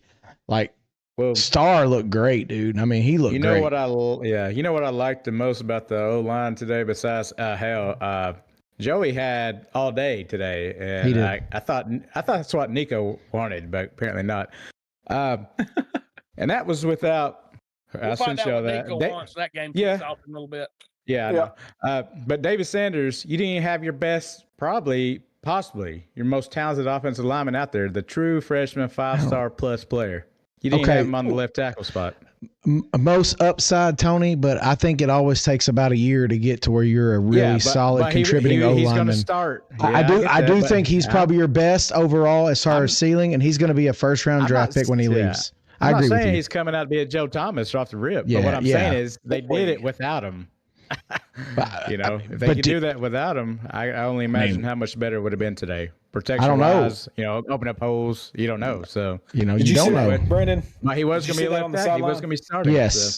Yes. That close to being a catch. That was close. So I like these defenses. The offenses leave a lot to be desired, but. Or is that a testament to how good these defenses are? I'm going to tell you, Clemson's going to be a handful. They're going to be a handful. We'll find out in the coming weeks real quick about it, if these defenses are that good or if these offenses are just not quite what we expected. Because I expected a lot more points out of this game. I'm not going to lie. Dude, who wouldn't? You had the two of the best quarterbacks coming back in the league, and you're like, but I'm going to tell you, every time either one of those guys move in this spot, the defense is all over it. Give y'all a quick score update. Kansas State 31, North Dakota 28 with 8:14 remaining in that one. Jordan, aren't you glad? Aren't you glad that you did not go on that limb with K-State? they are not looking like the team. Sounds a lot better as that dark horse in Kansas State right now. Yeah, they do. Sound a lot better than Alabama too. What's the A&M score, Jeff? Get anywhere close. Yeah, it's 35-17 at the end of the third quarter. Yeah. So Big Hunt says Notre Dame or Miami. I didn't watch the Wednesday show, so I apologize, Big Hunt. Sorry to hear that. Only one of us took Notre Dame. That was me. Yeah. Right. And at this point, I don't give a shit. At this point, I can't say Tony's wrong. I don't know. I mean, that's just fucking Miami could come out and thank you for liking condolences to your family, Big Hunt. God. But yeah, we the three of us took Miami. Notre Dame hasn't won in condolences. Yeah, he said his grandmother passed away. That's why he didn't see the Wednesday show. Sorry to hear that. Sorry, brother. I think it was Notre Dame hadn't won in Miami and Coral Gables since 77, I think. So yeah. When the last time they were down there, they got embarrassed. So I'm going with the underdog in that one. Of course, I was the only one that picked Ohio State too. So okay, so here's this. Chad Woodall says Austin P 27, MTSU 14. So that's my alma mater, and it does not shock me in the least. They do not give no shits. They don't give no shits at MTSU about winning. I'm just going to tell you that right now. Well, I mean, when you hire Derek down there, I mean, you expect. He the same shit done at Vanderbilt, just not even show up against the turds. Yeah. So Kia says, how do we feel about Julian Sayin now? So Riddle, we talked about this a little bit. I thought he played well, not great, not transcendent, but I think good. I think they were very timid in what they called for him. I think he did a great job of taking what they gave him, and he protected the football. And I said agree. on Wednesday's show that the quarterback that made the fewest mistakes would win this football game. He made just one fewer than Arch Manning, and Ohio State ended up winning the game. So, yeah, he's just a kid. What was that final in that game? 14-0 the final. 14-7. So I will say Arch this. Did get one late. I will say this. Like, I thought Sayin he is definitely more than a game manager. He's definitely more. I can see it. I can see the potential. I can see the intangibles there when I look at him. He didn't play that much better than Aguilar or Ty, but I will say he has a cast around him. Thank you for following. That definitely can support the game manager role better than Tennessee or Bama. Not trying to call it. He's got a defense. That's what I'm getting at. He's got a real good defense. I'll give kudos to Ryan Day. They had a game plan for this game. They knew. I think they had a better understanding of what they were going to face in this game, and they managed this game a lot better than Texas did. I think Texas thought they were going to be able to go out there, move the ball at will, and not have any problems. And then when they met resistance, they panicked a little bit. Yeah. And I think Ohio State knew that it was going to be one of them knockdown, drag-out games. And Ryan Day took and Sayin and all they took what they could get, and it worked out. I didn't watch a lot of this game because it was the same time as Tennessee game. I had my phone trying to watch some. Honestly, this game reminded me a lot of those old school Ohio State, Michigan, just slugs in the mud. Like Ohio last year. State was ready for it. Texas was not. I mean, I expected Texas to win this game outright, not much less cover. But that wasn't the case. But like Jeff said, I mean, Ohio State had a plan. They stuck to it. Texas come out. Touchdown. When things went against them, they quit. They laid down. Yeah, Jordan, it reminded me of the Ohio State-Michigan game last year. Just slobber knocker, physical on both sides of the line. And but I will say this, I'm just going to throw this out here, and I want everyone to understand what I'm saying. I'm not comparing anyone. I'm just telling you the facts. I have Clemson and Cade Klubnik, and I have Nussmeier here, who are supposedly two of the best returning quarterbacks. I do not think they're playing any better than Aguilar, Ty Simpson, Sayin, Manning. I don't think they're playing any better than any of those QBs I just named off. We forget that Jordan said don't be surprised if Aguilar's in New York at the end of the year too, along with Tennessee being a Final Four team. He's going to need a lot more than what he did today. I'm just saying. Oh yeah, you think about a lot more. You think about the front runners and what they did today compared to his stats. Oh, 100%, 100%. He's when I said Texas win the SEC, and you said why not Tennessee? I told you this team will have to grow as the year goes, and there'll be a chance for some stumbles early. That Georgia game. It's touchdown. Who knows? A big one. It's this moment. That's going to be a monster game, and we'll see how both sides show up. But to be fair, go ahead. No, I was just going to say Jackson Arnold. Jackson Arnold, he's a Heisman front runner according to Auburn fans. So. Yes. I just calling it what it is. I know Oklahoma played Illinois State today, but have you seen Mateer's stat line for tonight? You better just be careful. Mateer is fucking dangerous, dude. I know. He's 30 of 37. Dangerous. All right, listen. 30 of 37 for 392 yards, 3 touchdowns, 1 pick, and then had 7 carries for 24 yards and a touchdown. Is that game went final? Yeah, it's 35-3. So Illinois State still covered. Mateer is not. I'm not sure. What was the spread on that? Do you know offhand, or I want to think it was around 42-45. All right. We got to get serious here. That was one I had pegged in my mind because Illinois State is going to be a threat this year to win the FCS. Kia said, what's going on, Tony? What are we drinking? This tonight. Pardo's forward, baby. Yeah, this is Weller's, the special reserve. That's a good pour. That's a good pour. Good pour. Yeah, I figure, this is just, winners get good pours. For the win because, like I said, apparently Tennessee was supposed to be, in a very close game. Syracuse today. Never happened. Now, did they try to make it happen? But they almost did not cover. They almost did not cover. It was close. It wasn't close. Hell, did you not hear the ESPN crew besides Corso? Corso was the only one. This guy's 90 plus. He's the only one with a fucking brain. Everyone else acting like who was that said they're going to win by 3? It was Howard. I think it was all of them. They all thought it was fucking idiots. See, Tony, I picked Tennessee.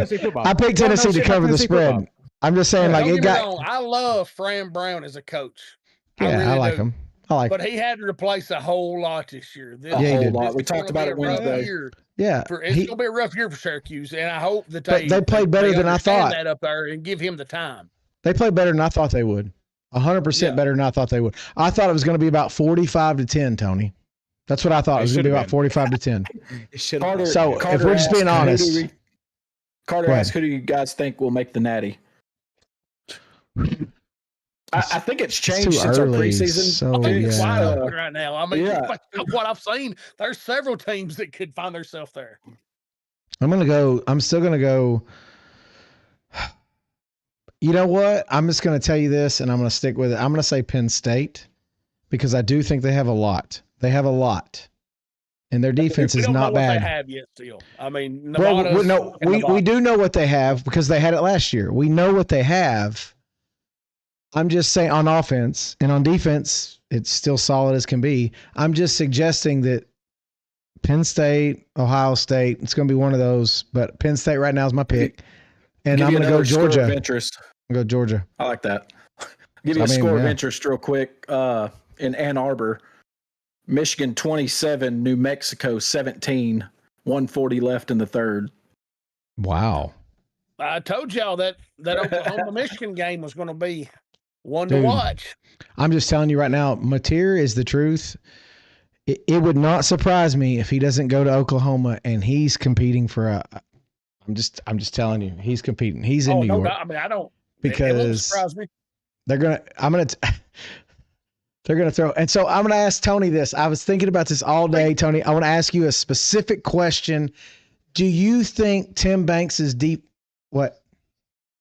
I missed something. To that, 2 minutes and 10 seconds left in the fourth quarter. North Dakota 35, Kansas State 31, and it is now 4th and 10 for Kansas State at the North Dakota 42. Dude, fucking Bison, let's go. No, that's North Dakota State. Oh, damn, that's not even goddamn. That ain't even the real North Dakota. That's the fake ones. That's the fake ones. Yeah. Oh, I think they're the Hawks or some shit. Yeah, they are. You're right. God dang, that's even worse. It's not the Bison. It ain't the championship level North Dakota. This is the damn warm-up North Dakota. So, Big Hunt says Penn State has a problem getting past OSU and Michigan's. I agree with you. And if there ever was a year, I think we all will attest to this. If there ever was a year they do get past them, this is the year. If they don't do it this year, James Franklin might as well pack his fucking bags. He might as well move to Hawaii and coach over there. Head to Alabama. Sure. Hey, God dang. At least he's got some passion. He said sure. Hey, we'll beat the teams we're supposed to beat. I can guarantee that. Anyway, Tony, what I was going to ask you was Tim Banks. So with Heupel's offense, and I mean this like with love, I'm not, this is, oh my God, pick. Oh my God. You're about to bring up the shit. Give me 5 seconds and I'll see it. Pick. Sorry. That was huge. Dude, this could be a game changer. All right. So, I mean, LSU has a shot now. I'm just going to say it. Anyway, what I'm getting at, Tony, I'm not saying their offense scores too quickly. I'm saying that their offense leaves the defense on the field a lot, whether it be. Don't agree with you already. I don't agree with you already. I know what you're saying, but I don't agree with you because. So explain this to me. So last year, so it's cool and all when we couldn't score last year, but we just try to rely on defense, right? That was cool. No. Hold on. Whoa, score points.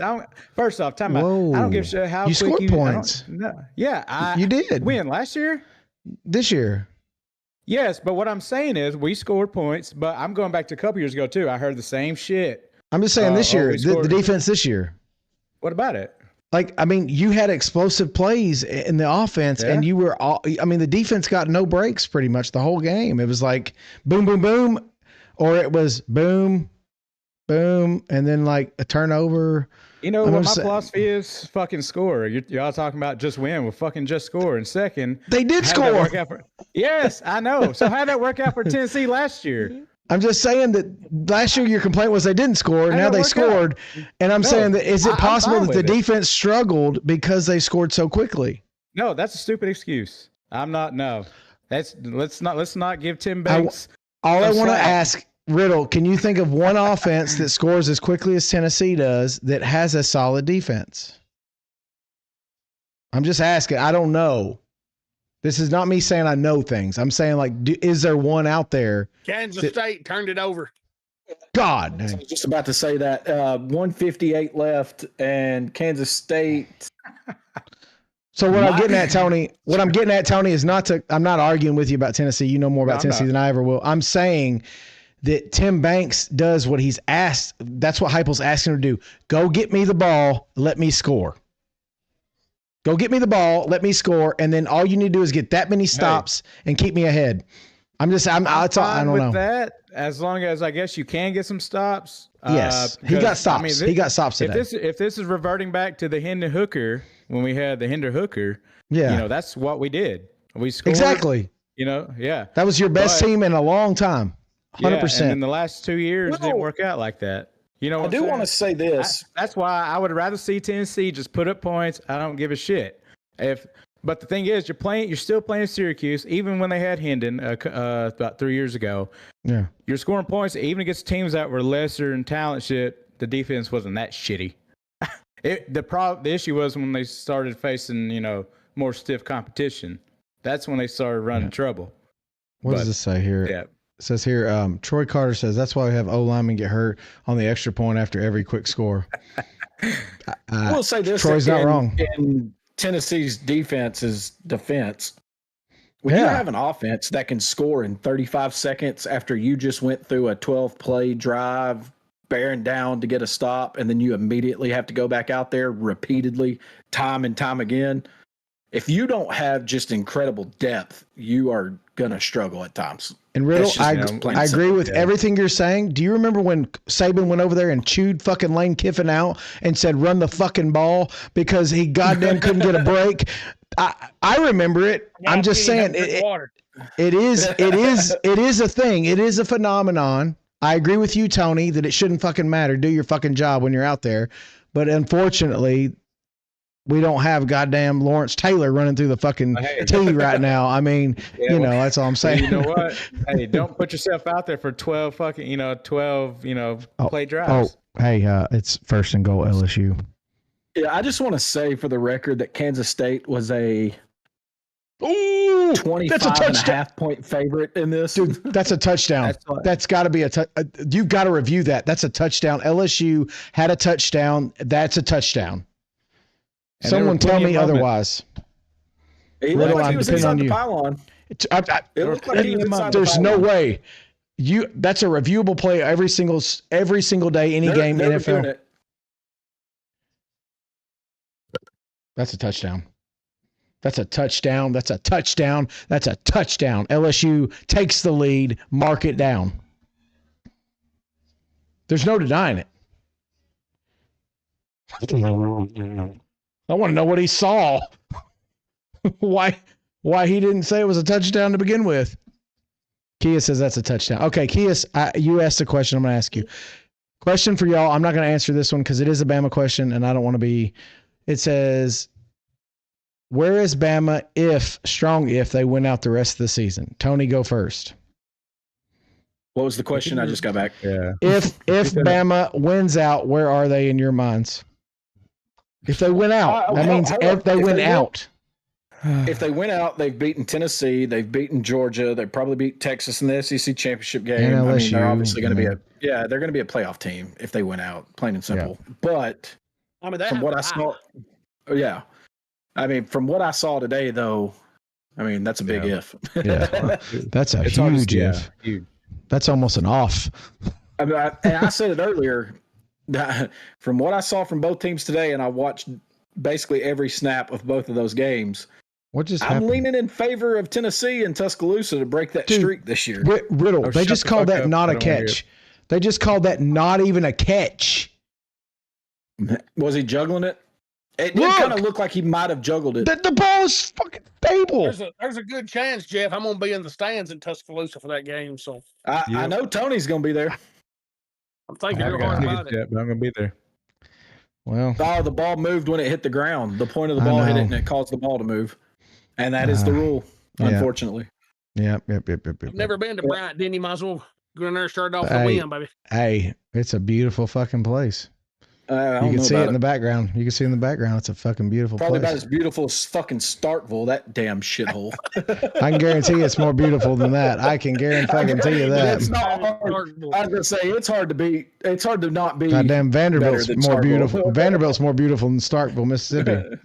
Oh, absolutely. I love Nashville compared to Starkville. I mean, there's a reason they call the damn basketball arena the hump, because it's the only thing you see on the horizon driving in. Let's see here. Let's see. Yeah. DP, so, question for you. Yep. You still there? So how'd you feel after all spring and all summer? AP wearing you out on Nico, and then my man AP takes Utah in the Biscuit League. What did you have to say to him about that at this point? I need to know. I pretty much questioned his manhood. You know, I said he didn't have the balls. You see that? You know, he's talking about Nico. He's one of them LeBron Vestites. I know. It's hard to shake that disease. Hey, Jordan. But, yeah. Don't get us kicked. Don't get us kicked. North Dakota just punted the ball back to Kansas State with 1:41 to go. And I don't know if you were watching, but LSU just missed a field goal. Shocker. So thank you for following. We appreciate all followers. Thank you. Come one, come all. We take any that like and that all. Follow button. Yes, and if you haven't, please go follow us on Twitch, YouTube, Kick, the whole fucking thing, YouTube. What else was there? TikTok. Yeah, follow us on TikTok. And if you haven't, go to Amazon, go to Apple, and go to Spotify and follow us with the podcast too. Please. So, with that said, yes, Nico fucking Heisman, man. He's fucking Heisman guy. That's good. We'll find out tonight. I'm going to sit there and do this all fucking season. I hope that motherfucker throws for 400 yards, because that's going to be classic fucking gold next week. Funny. That'll be a hell of a score on Wednesday if he throws for 400 tonight. Yeah, he need a 30 for 30 on that. I'm just telling you, that would be a showstopper. We'd do a whole show on that. Pardo cracked me up tonight. I came up from the dual screw, and Troy was standing there. So I went up to Troy, and Pardo was like in his own little conversation. And I did say it necessarily loud, but I went up to Troy. I was like, hey, man, that was a good win today. You know, Tim Banks really came through. And Troy said something about Tim Banks back to me. And all you hear is Tony start horse laughing and say, shut the fuck up. Yeah, man, y'all motherfucker, Tony, you gotta just stop, dude. You got a good team. You got a good team and good coaching staff. I didn't say that didn't have a good team. I just expect better out of that bullshit defensive performance. Everybody talking them up like that was gonna be the best thing. Hell, I hope the guy gets better. Hold on, everybody talked about Alabama being the best thing too on defense, but you see what happened. Like I said earlier, it looked like Tim Banks was in playoff mode. Tim Banks was in playoff mode with his fucking play calling or possible clinching.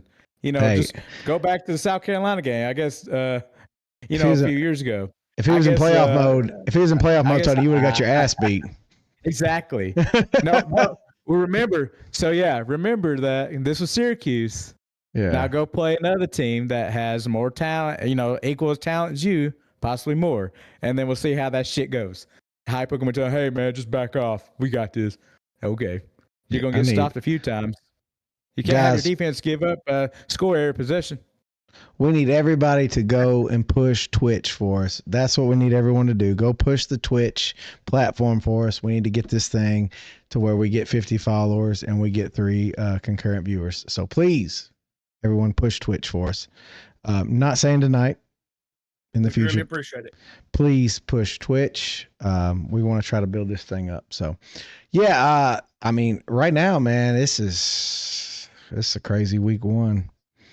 The real week 1, not no fucking bullshit week 1.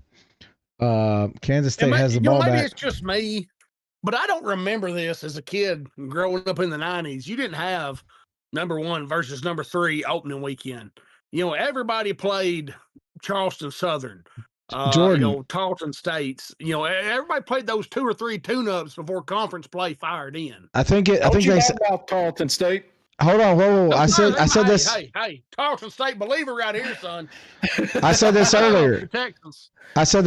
So the Texas and Ohio State game, the 1 versus 3 in the AP, in the history of the AP poll and the preseason rankings, it's only happened one other time in week 1, and that was Florida State, Alabama in 2017.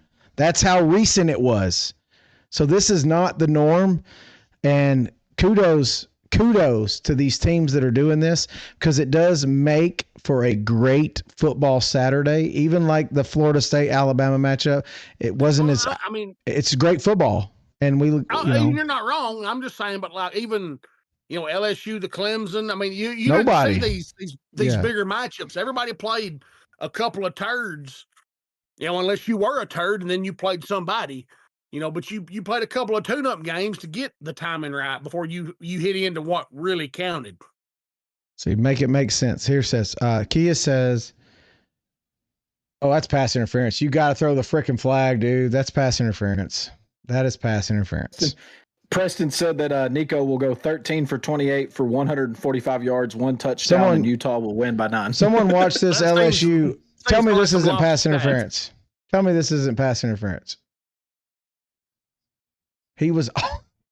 This is an SEC crew, Brennan. He was all over his fucking back. I mean, I told you, it's not just me. I'm not just saying this for Bama games. I'm saying this all the time.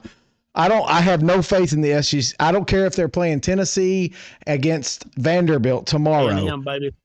I have no confidence in the SEC officiating crews. You look like you timed that up pretty decently. 1 minute and 8 seconds to play. Kansas State has it 1st and 10 at the North Dakota 39. There we go. Down by 58 pockets, but they're getting close. Kia said it was interference, but Kias wants to know when that catch that was called off. He said he made it across the line before it hit the ground when the ground caused the ball to move. He said, "Make it make sense." Am I wrong? Bet you will. You gotta survive the catch though, and the ball moved when it hit the ground, and that's not allowed. Yeah, 2 minutes to go. Rule is up 34-14 on Middle Tennessee. Dude, I think that was about I really wish we could have a quality football program here local to home, an hour away. I mean, last year, me, Jeff, and Tony took our kids down to a Tuesday night game. Was it last year or the year before? Yeah, y'all were all asking about that, and I'm like, hell no, dude. I lived through that in college. I seen that shit. I mean, it was fun. The kids had a great time. 100%, Riddle. I'm glad you had fun, and I'm not saying that it wasn't. They have a whole kids section set up for the kids. The kids had that back then. They got to go down on the field. I mean, it's a good place for kids to go watch football. Give us free field passes. That was pretty awesome. And they told me, they said, when I was in school there, they said, hey, are you going to go to the game on Saturday? I said, fuck no. And they said, why? I said, because Alabama's playing. And they said, but they're not playing until the night. And I said, I don't even want to be fucking anywhere near away from my TV, but by the time kickoff even comes remotely close. So, but I agree. They always try to do a family thing, and they do try to. But my problem with MTSU and Jordan, you can kind of you're into all the oblong football programs like Tarleton fucking State.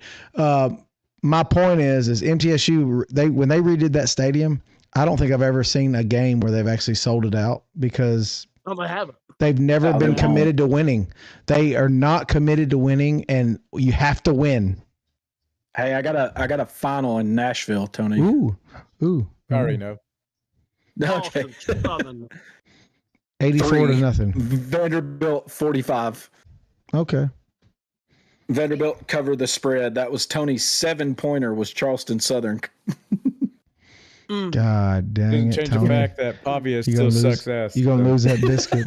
That biscuit's going to be mighty tasty. Tony, that was Uni's losing that. Akron +7 and losing 10-0 with throwing a pick in the end zone. I mean, it's Akron's back on my do not bet list. Tried to bring them out for 1 week after last year. I put them on the do not bet list, and then bring them out 1 week. How they treat me. Preston said, I plan on going to MTSU versus Marshall on a Wednesday night. So I encourage it. I'm not trying to discourage you from going to MTSU games. It's something to do. I'm an MTSU alum. I am an MTSU alum, but they are not committed to winning. They're more committed to you having a good time. Would it do something funny? Touchdown, Kansas State. With 42 seconds left. Yeah, Preston Miller. I mean, his nephew actually walked on and made the team as a linebacker. So. Oh my God, that's baloney. Yeah. That's baloney. Oh my! Dude, I don't even want to. I'm fucking over it. I'm over it. I'm fucking over it. I'm fucking over it.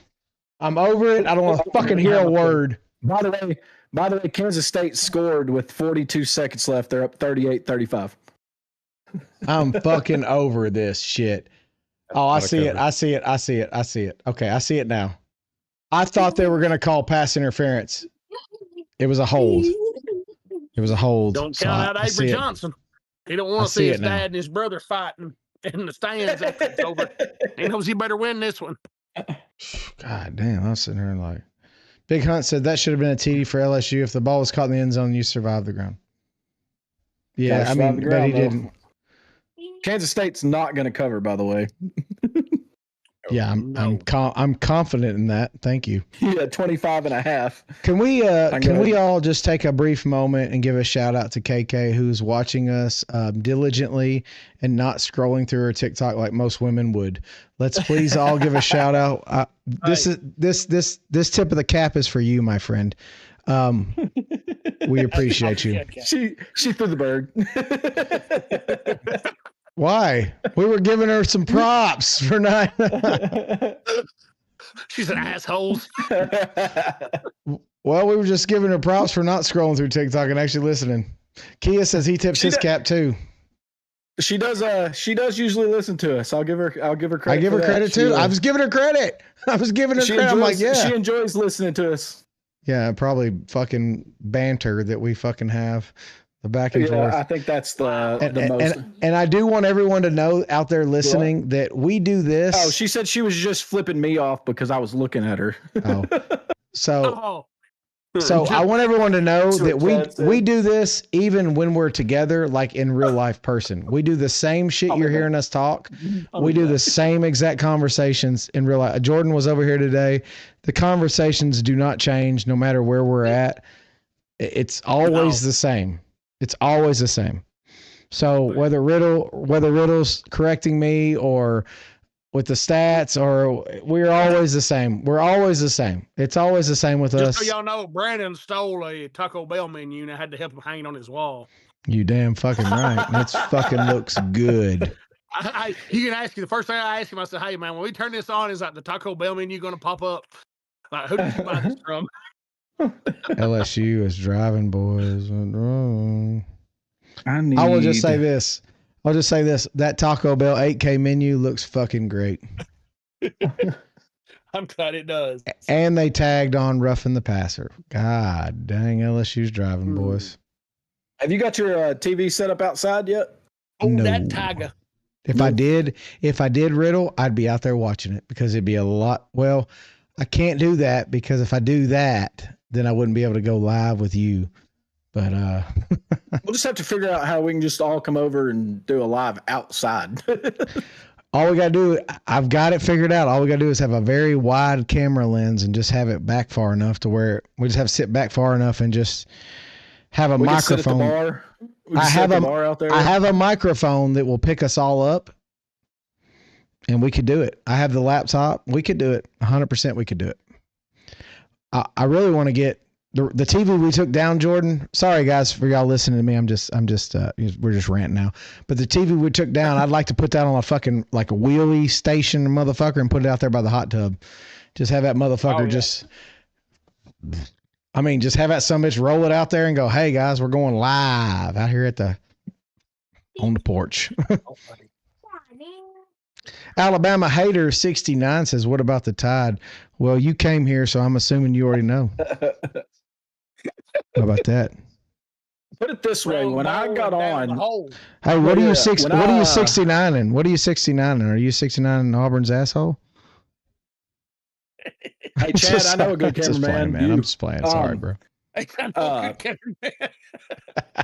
Alabama, he said yes. You missed it earlier. When I got on earlier, I wasn't even allowed to come into the podcast yet because it was locked, so that Brandon could make his rant uninterrupted.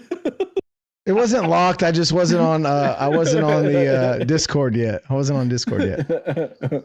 Jeff text, hey, can you let us in? Are we going to get inside? So just so everyone knows, when we do it, because Big Hunt wanted to join. Big Hunt has been here a lot. He wanted to join. We do this on a desktop, so we cannot allow people to join on TikTok like we want to. I would love to have you guys come on and just shoot the shit with us. I would love it. Oh, yeah. I would love it. But because we do this production number that we do, we can't do that. If you're on the app, the mobile app, you can do those things, but you can't do it on the desktop, or else I would be fired up. So what happens is we have to join Discord and get everything going for these guys to join up. And that's how we do these things. But, yes, I wish we could, because I'm telling you, that'd be fucking make or break TV right there. Oh, that'll be some great content. It'll be great. Yeah, 100%. I mean, I thank you for liking Alabama Hater. We love you, even though you're an Alabama hater. I hope the asshole tastes good to you. I was trying to be serious. I mean, hopefully you don't give me crusties. I'm just fucking with you, man. I'm sorry. Brandon said that sphincter steak. This got brought up this week at work, and someone was like, "You ain't never licked no asshole." I said, "No, hell no, man. I don't even want the possibility of a crusty getting in my fucking mouth." I mean, all it takes is one damn crusty, and then you took a down left turn. I'm sorry. Apologize. Apologize. You don't want me entering the conversation here. I mean, if you eat asshole, Riddle, you eat it. If you eat asshole, you eat asshole. If you eat asshole, you eat asshole. I mean, it is what it is. Everybody meet up. Kia says, everybody meet up the hot tub and do the podcast in the hot tub. Kia says, if there's one thing I'm absolutely certain of, it's you don't want to see all four of us in the fucking hot tub. Maybe the wags of Lock, Loaded, and Goated you would be more inclined to listen to, but with all four of us in the hot tub, it would be like four fat guys and a little coat. I'm just saying, like, none of us are.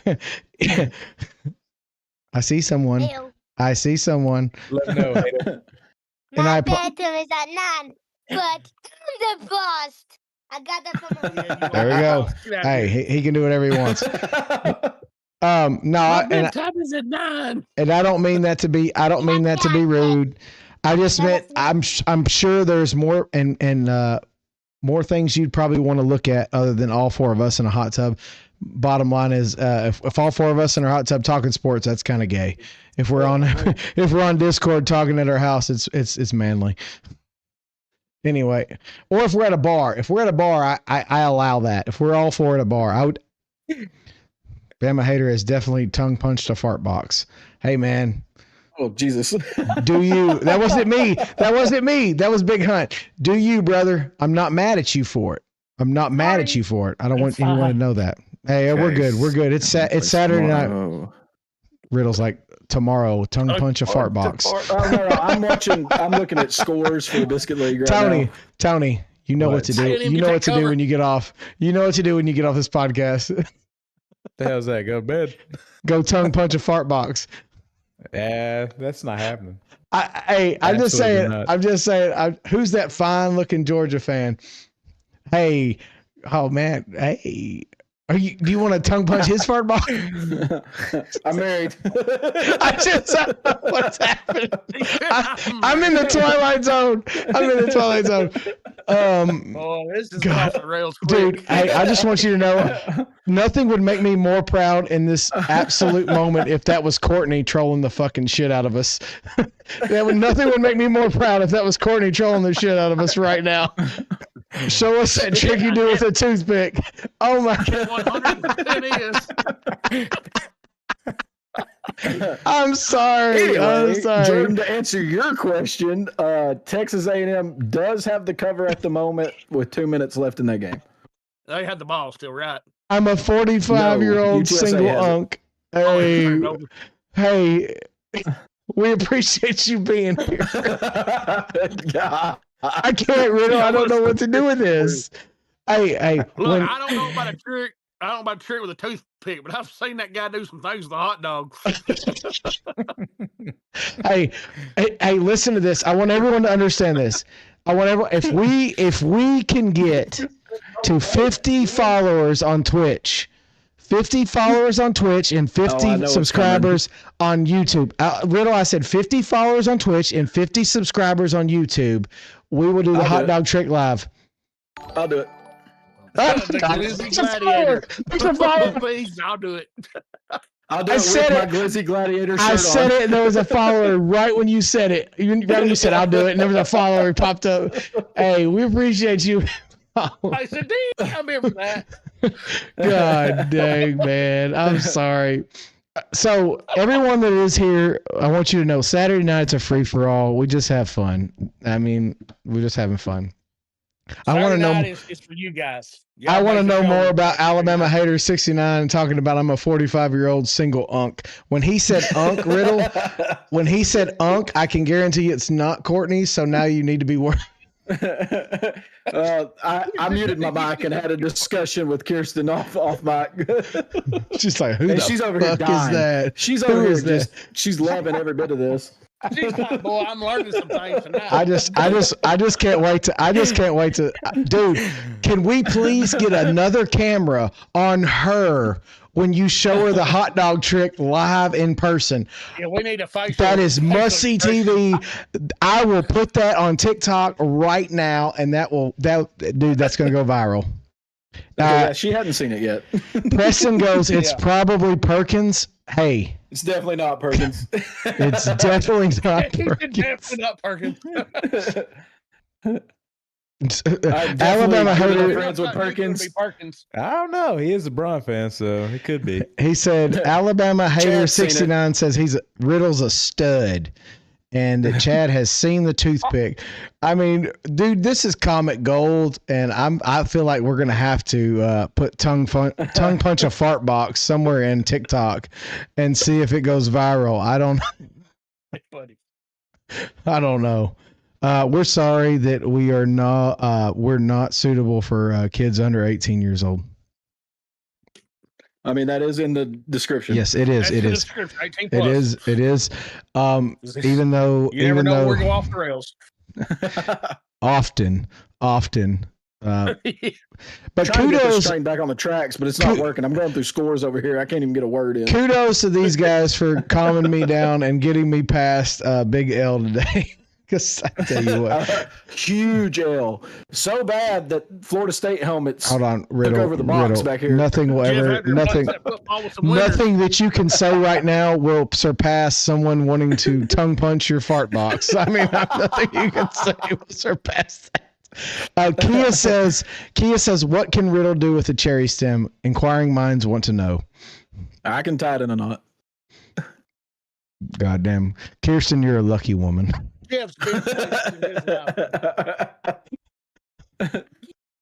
Oh my God! Kirsten says she can tie a knot too. Both of you are fucking lucky to find each other. You are a fucking rare breed in the fucking world. God. Oh my Lord. Let's go 50 followers. Kias, we need you to share this thing out. We need 50 followers on Twitch and 50 followers on YouTube. And Riddle is going to do the hot dog trick for everyone to see live. And I promise you it's worth it. Your wives will be jealous as hell. Oh man. Well, it looks like Fresno State kept me from getting a perfect score. Oh, Preston, man. that game's only in the second quarter. You still got a lot of time there. Yeah. Come on, let's calm down here. I think Jordan froze. The tongue punch in the fart box really got to him. I apologize. I don't know where we got that, but it was in the comments. I didn't say it. It was in the comments. But we are very happy. Went off the rails. We're happy to have it though, because that's what keeps this show interesting. Wednesdays are for Wednesdays. What happened? It just cut off on me. Wednesdays are for serious talk. Saturdays are for fucking having good conversations. Kia says, I see Tony hiding down there. He's I see his Freedom jersey behind him there. Freedom. Tony is tired. He had to work today. He had to get up with a crack of ass at fucking 6:30 and roll into work at probably about. Final, Kansas State 38, North Dakota 35. Hey, Jordan. Got some bad news for you. UTSA just scored with 14 seconds left. A&M no longer has the cover. That's not surprising. Dude. The spread was 21.5, and so Texas A&M, after giving up that touchdown, is only up 18. I want to talk about how serious of an implication this is, because if LSU beats Clemson, they really are. That's grounding. Well, Clemson's going to be in trouble if they lose this one. LSU. Well, we say that, Riddle. They were 10-3 in the fucking playoffs last year. That's grounding, dude. Look. I'm rooting. I agree with Brian Kelly. That's how you know I'm not being biased. That's grounding. Riddle, when you see it. Here's a personal shocker for me. BYU, without the BYU, is up 62-0 on Portland State to start the fourth quarter. Honestly, I did not see that coming. Neither. Not that quick, but I thought that was grounding. I thought Clemson took a break right there, but I'm just going to say this, like if LSU wins this game, we have to put some respect on LSU, and I'll take back what I said. I had Clemson going really far. Their depth on defense, and their defense is not bad. Their defense is not bad. Let's just be clear about this. Clemson, if you look on both sides of the ball, Clemson probably returned more than anybody in the nation. Yes. And if they lose this game, that's bad for them. It's bad. But they were 10-3 and made the playoffs last year, Riddle. I'm just saying, like, who else are they playing at this level? You're right, but yeah, my dark horse in the ACC, this looks even better for them if Clemson loses this one. Who was that again? I can't remember. Georgia Tech. Well, you know who it looks better for? Fucking Carson Beck in that Heisman Trophy. That's who it looks better for. I just want everybody to know we say things and we have fun with it. So let's go. Go ahead, Jordan. This is a line move. I do not understand. California, Oregon State just kicked off. Cal closes as a 2.5-point favorite. And that makes absolutely zero sense to me. Cal got completely pillaged from the running backs perspective, especially in the transfer portals. I want to know what somebody knows that I don't, as to why this line is flipped from Oregon State -2.5 to Cal -2.5. I just want everyone to know. Most line moves I understand. This one just perplexes the shit out of me. I'm sorry. I'm just kind of ranting. I feel like that is now Perkins after that last conversation with Alabama Hater, that last comment. I think it's Perkins. So with that said, see you, Big Hunt. Hey, you, buddy. Sorry about that. We'll see you Wednesday. Brother. We'll see you Wednesday, brother. Does anyone doubt, Tony, do you doubt this is Perkins now? It's got to be Perkins. No. I know Perkins well enough to know that he's not going to be hitting on me talking about tongue punching my fart box and shit. That's not Perkins. That was hilarious, though. I mean, that was Carson Beck is my Heisman candidate. See, motherfuckers, y'all motherfuckers. Even the trolls agree with me. The fucking underpants gnomes come from South Park. They are the underpants gnomes. Only the real OGs will remember that, Jordan. Only the real OGs will remember that. I'm not a pussy. You're a pussy. All right. Kia says it's Chris. It's Chris. Maybe it is. Is it Chris? I do not think it is. Is it Chris? I don't think it's Chris. Chris, no. I don't think it's Chris. I don't think so. I don't think he would talk about tongue punching someone's fart box. No. No, he would not. No, but I mean, it's classic. It's classic gold, but I don't think it's him. What does this say? What shit? Who sent me this text? Is that him? Is that him, Riddle? Makes it even better. Oh my god.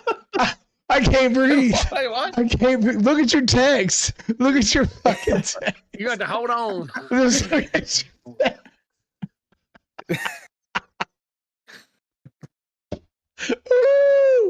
Woo! Can't breathe. I can't breathe. Woo!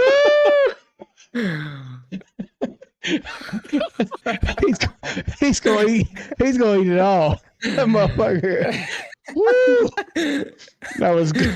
Tony, I don't know what to say there. I don't know what to Keys. I don't know if that was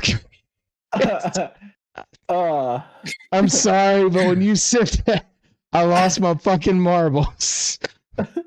So USC is up 60 on Missouri State. Let's get back to football here. Welcome to the FBS, Missouri State. I can't even, dude. That shit. All right, sorry, bros. All right, sorry, guys. I'm back. Chino, what's up, Chino? How are you? And Carson Beck is my Heisman candidate, so he's mine too. Okay, good. Okay, huh? Way to go. I just want everyone to know we say things on this channel.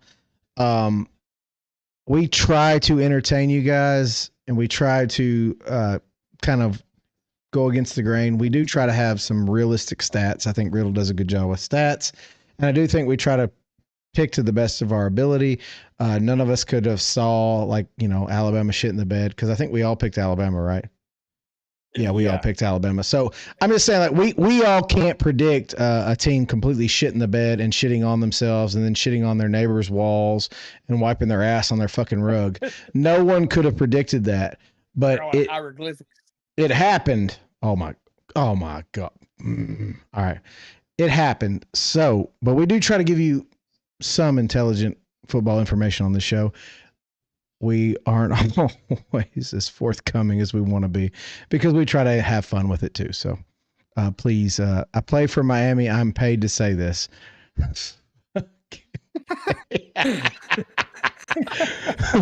God damn, bro. His sponsor is Depends. His sponsors Depends. He's like, hey, I wipe your asshole clean. Oh my God. Hey.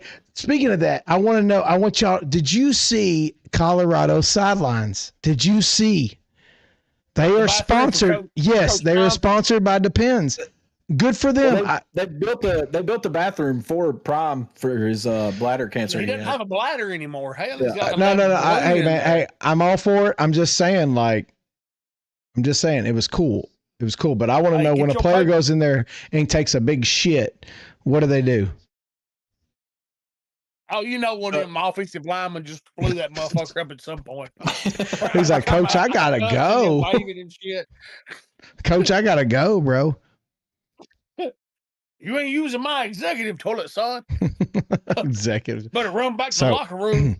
Kia says, if I'm being honest, I did tell the mechanic that changed my oil in my wife's car one time that I have no faith in our defense. Yeah. Me either. I'm just playing. I can't wait to see that guy next time.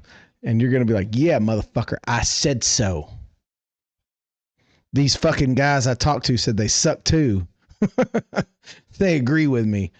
All right. Clemson is 4th and 5. Ooh. How much time broken left? Up. 9:01. Broken up. What is something's Dabo looks fucking I will lost, say dude. that I watched some of the end of that Alabama game. It seemed like DeBoer really got desperate a lot sooner than he should have.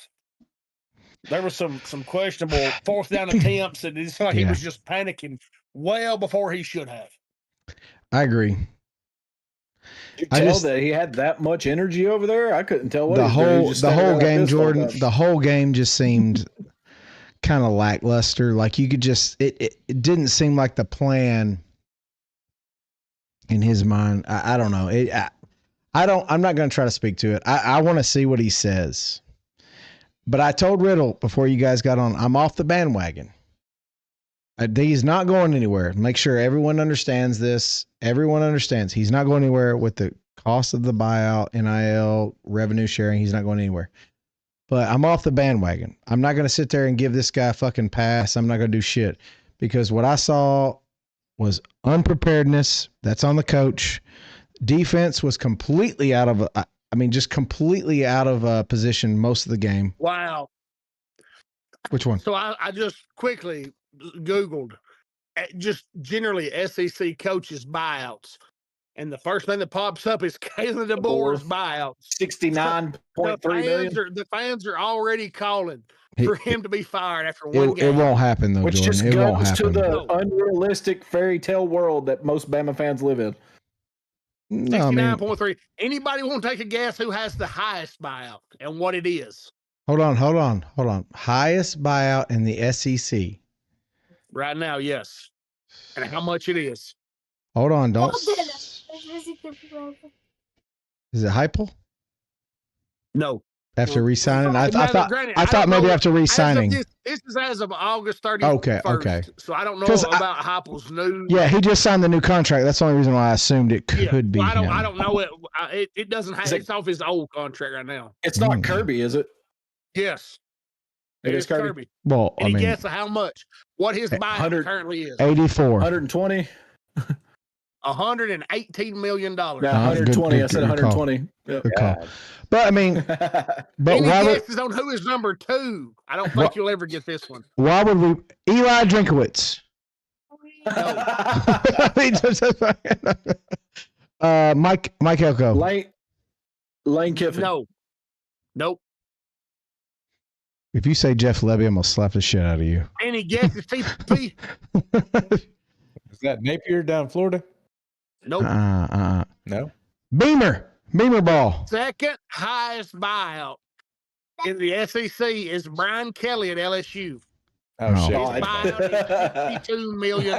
I want you to know, Jordan, you were 1 second away from me going, it Stoops. It Stoops.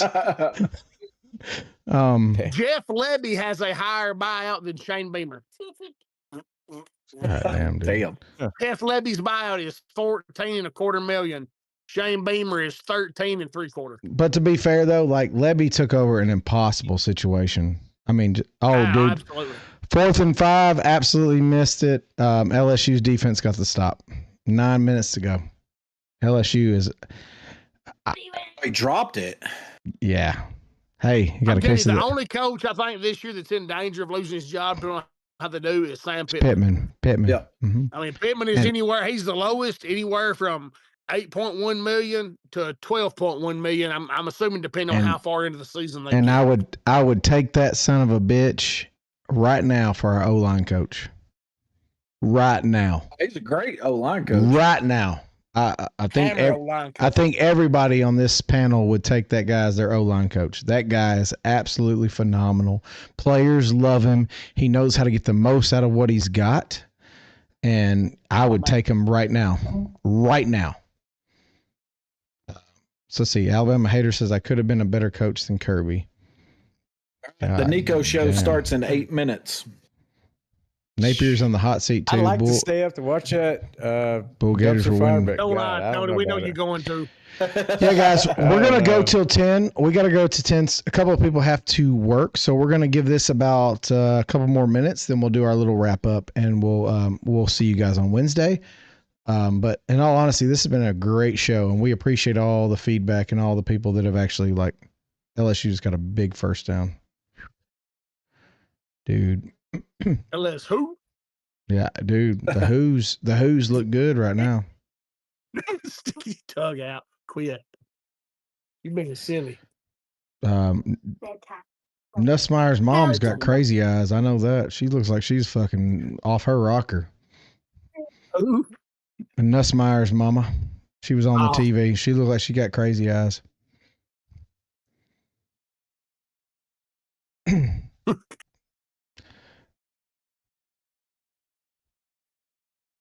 I mean, I will say this: LSU does look good, so I'll give them props.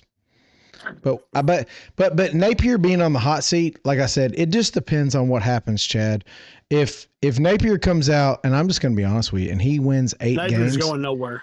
If he wins 8 games, Jordan, 7 or 8 wins, he's not going anywhere. If it's worse than that, I could see them getting. They have money at Florida. They have money, and they have the toughest schedule in the nation. Yeah. So you got to put. That's why I said in the right spot on 8 wins or better. I think he is safe as a Jaybird. I think he's Billy safe. Napier's buyout is $26 million. I promise you, he's going nowhere. Yeah, I mean, I agree with you. Nobody's buying out until you get down around that 10 million range. So for this year and into next year, depending on what regardless of what he does, I don't think he's going anywhere. I just mean, like, if he has 3 wins, you're going to pay somebody $26 million not to coach your team, and then pay somebody else. Jimbo Fisher says hello. Million. Yeah, but that's a rare case. That's Texas. That's that Texas money, ain't it? That's that oil money. Oil money. I'm just saying that if you win 3 games, that's when we're starting to see Tech spend some money. Yeah, you win 3 games, then it's like, all right, all bets are fucking off. I mean, you win 8 games, 7 games. If you win 3 games, they're probably trying to find a 4-cause situation. But as far as the buyout, I think you're still safe. Just $26 million, that's a lot of damn money that you can't allocate toward NIL. And I'm not trying to, Jordan, I'm not trying to throw it, but I'm just saying that's when you start sending sorority to the room and going, hey, he's. I would disagree. I'm just saying, it's a business. You have brought that up many times. For them to just come out like after the Florida State game and just say, look, we're parting ways. He isn't working, and pay him his buyout. That absolutely will not happen. How much money did Jimbo Fisher make, dude? He had the Florida State buyout. No, did he live? He left. No, he left Florida State. He left Florida State for Texas A&M for the guaranteed money. Yes, so. he had that buyout. They had to pay that. He voluntarily left that. That's right. I don't think there was a buyout, but I mean, hell, he still made over $100 million from A&M between the games he coached and the games they paid him not to coach. Yeah, that's true. That's true. Yeah, baby. All right, we're going to watch this drive culminate, and then it's 3rd and 12. We are on the 47-yard line of Clemson. LSU is driving. So far. Who's buying the biscuit right now, Jeff? Huey. There's still a few people that have quite a few games to finish up. And there's no way it's not going to be Huey. Terry Henley's got 3 points right now. Oof. Oh, well, Huey, I'm good. Huey's got 8. JT's only got 4 at the moment. Hannah's got 3, but she still has 5 more games to go. Oh God. Let's see. Mike Moore's got 11. For those of y'all that don't know, the Biscuit League is something we run at work. You pick your top 7 games, college games against the spread based on your confidence points. 7 most confidence, 1 is the least confident. Every week, the loser buys the winner a biscuit. And at the end of the year, the season loser buys everybody a biscuit for breakfast one morning. Yeah. Just in case y'all kind of confused what we're even talking about. It's workplace gambling. Me and Carrie are the only 2 that are done. You and Carrie? Yeah, I scored 21. Carrie got 19. Well, you aren't in any risk, though. I think I'm going to have right around 12 to 14, which that'll give y'all a good shot to have a chance this year. I'm going to tell you you're what. You're at 12 at the moment, but you're about to get your 13th as soon as I'm going to say this. Jordan, ever since you came to Days, man, your fucking betting prowess has went downhill in a fucking hurry. You betting on Chinese basketball in the middle of the fucking night. The Chinese Basketball Association at 2 a.m. You betting on Chinese basketball in the middle of the night. I used to rely on you like a damn, just like a kettle to fucking boil. Shanghai Lions, baby. Hey, Jimmer Fredette done me right with his year in the CBA. Dude, Jimmer Fredette. Dude, what a great ball player in college. What a great ball player. Adam Morrison. I know I may not have been the first, but I know for a fact I was one of the first probably 100 legal bets placed in Tennessee at 12 midnight when that went legal. And those Cincinnati Bengals hammered the Tennessee Titans the next morning. Let's see. 7. Kia says this. Like that was, I wonder, was that TP like 41-3 or something. Clemson's about to get the ball back. Hold that tiger. Kiss, what are you betting us? Because he says, I bet you a bottle, and I'll give it to you when you come for a game. Well, they're coming for the Tennessee game. So I want to know, what are we betting? Brandon said, whoa. We start betting bottles. Trip down to that game.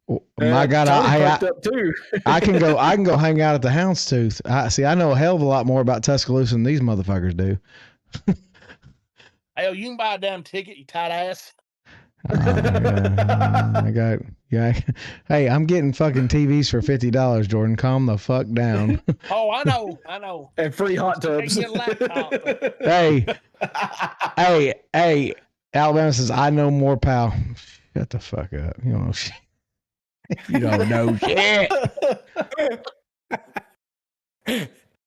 Anyway. I can be reading the chat right now if I have one of them laptops. But, fucker, you said, I bet you fuckers a bottle. I'll give it to you when the game comes. What the fuck are we betting on? You're the one that said it, kids. It's probably the game. Keep talking, buddy. You ain't going to do nothing.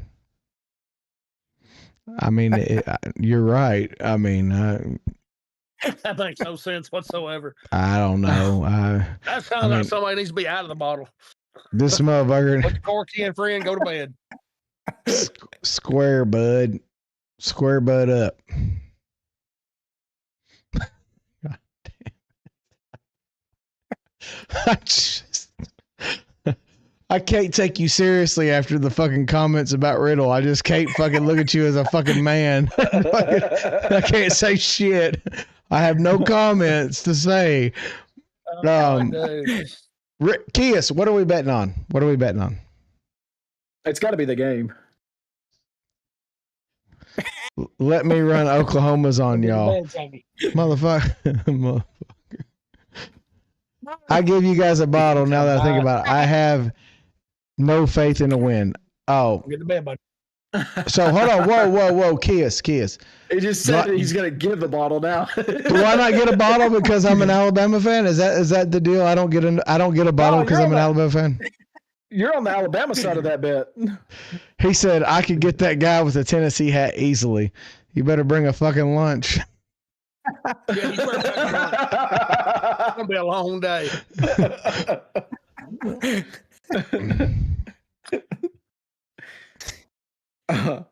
If we wind up down there at TP, we need to check in with Kias that night. We do need to do that. We do need to do that somewhere. Well, if y'all do that, for his birthday. So if y'all do that, we might all go and just fucking call it a day. We'll just go down there and do a live stream to the fucking bar or some shit. The day after, I've already had an invite for an Airbnb that Friday night, but I've got to work Friday and Sunday. It ain't nothing but a call out, Jordan. The day of. It ain't nothing but a call out. I've already got vacation. I'm just fucking with. Don't do that. Drive down and come I'll have to just drink one with you to drown the sadness. No, hold on, motherfucker. I'm coming down. I can't get a fucking bottle. What the fuck? I'm coming down just to see you. Anyway, it's 4th and 8. Clemson is going to have. They're punting. They're punting. Wait, what? They're punting with 3:45 left. But I mean, they are in the shadow of their own goalpost. So, well, I mean, what's the score right now? 17-10. 17-10. Yeah. And LSU just returned it to the 46. Yeah, but Kias, if we do come down, we'd be more than happy to meet up with you. We absolutely would like to meet up with the fan base and kind of hang out. And we'll do a live show from Tuscaloosa. I don't give a shit. Win or lose, it don't matter. BYU went ahead and punched another one in with 1:55 to go. It's 69-0. BYU just tongue punched a fart box into the end zone. Somewhere, what's his? Shit, my mind just went blank. The tight end from the Patriots. Hernandez. Gronk? No. Oh, Gronk. sorry. Somewhere Gronk. I didn't know. Smiling. I didn't know. Hell, One time he intentionally missed a free throw in high school basketball, so his team's final score would land on 69. So right. you know good well he's smiling somewhere. Brandon went way left field with that. He's like Aaron Hernandez. Sorry, I didn't know where he was going. I didn't know what the fuck he was saying. So with that said, like, Kias, if we all come down, all fucking 4 of us, we come down. Where we I got anything to do with this in Tuscaloosa? Fuck you. You're coming. You're coming because you're a fucking team. You got nothing. We're a fucking team, bitch. And we're a team. Mama let you out of the house for one night. I know. She can. You can bring her. You can bring her. It doesn't fucking matter. She's a Bama fan. Yeah. She's a Bama fan. So how about that, motherfucker? She's a Georgia fan now. Yeah, she ain't a fucking Georgia fan. She ain't fucking putting on that shit. She knows better. Let's see. I can't wait to see your baby come out wearing a fucking Bama onesie. Yeah, that'll never happen. Dude, I can't wait. She's going to have a Bama onesie on and a Georgia fucking beanie. Georgia plays Ole Miss that same week. I might just go to Athens. It's much nicer there. Well, good. Good. I'm not going to argue with you.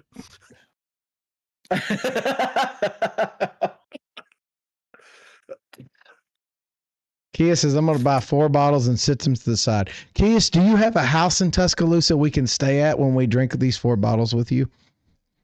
Inquiring minds need to know these things. And I don't mean a dorm. We need to, we're grown ass men, Kiss. We don't want to get,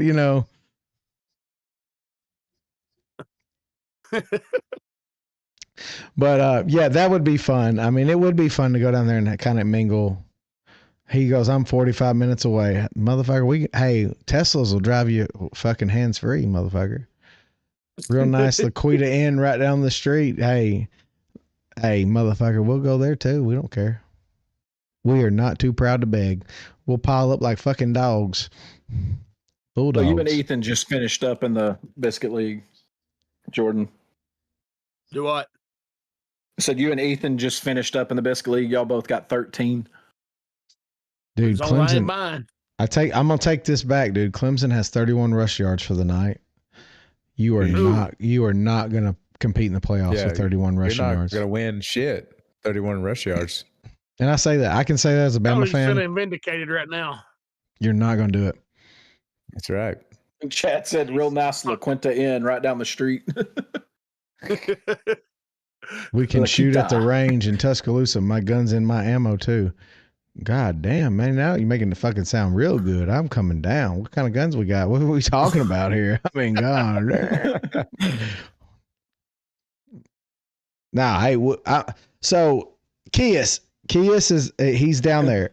Tony is talking about going. Jordan's talking about going. I suggested they go to Buffalo Phil's before the game. Get you some wings, get you some fucking beer, hang out. What other places should they go? I'm going to tell you this, Tony. Me and Chris have been down there many times, and we have literally, there's a Publix right across from the stadium.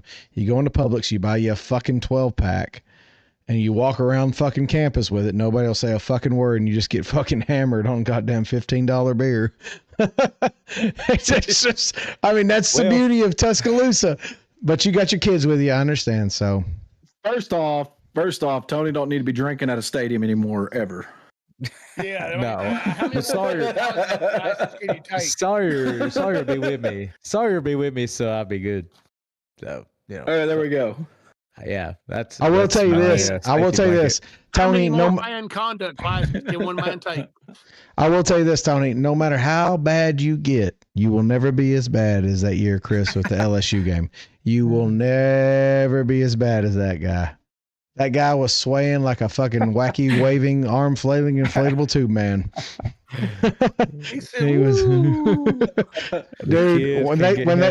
When they searched him, he had a pint on him, and he fucking chugged it instead of just throwing the fucking pint away. And I'm telling you, dude, he was. What are you pointing at me?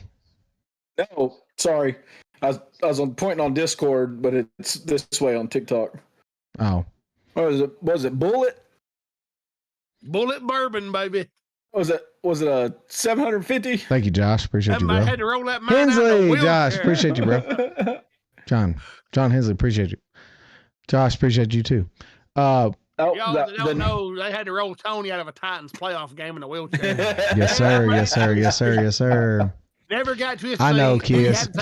I will send you something directly. Just to get back in the next year.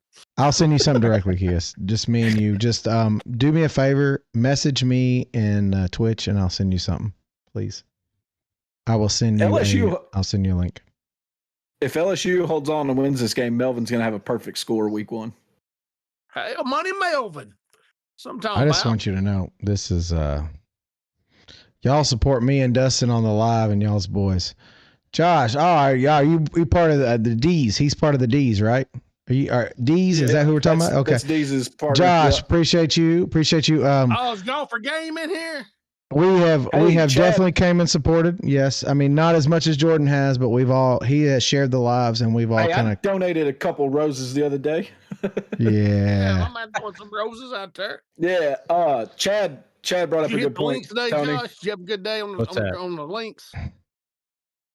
Well, Chad said that he goes, I have one better than that. He got kicked out of his own wedding reception, and I was there and can confirm. That is fucking. That's impressive. You know, out of Woodward, I'm not surprised. That just not surprised me at all.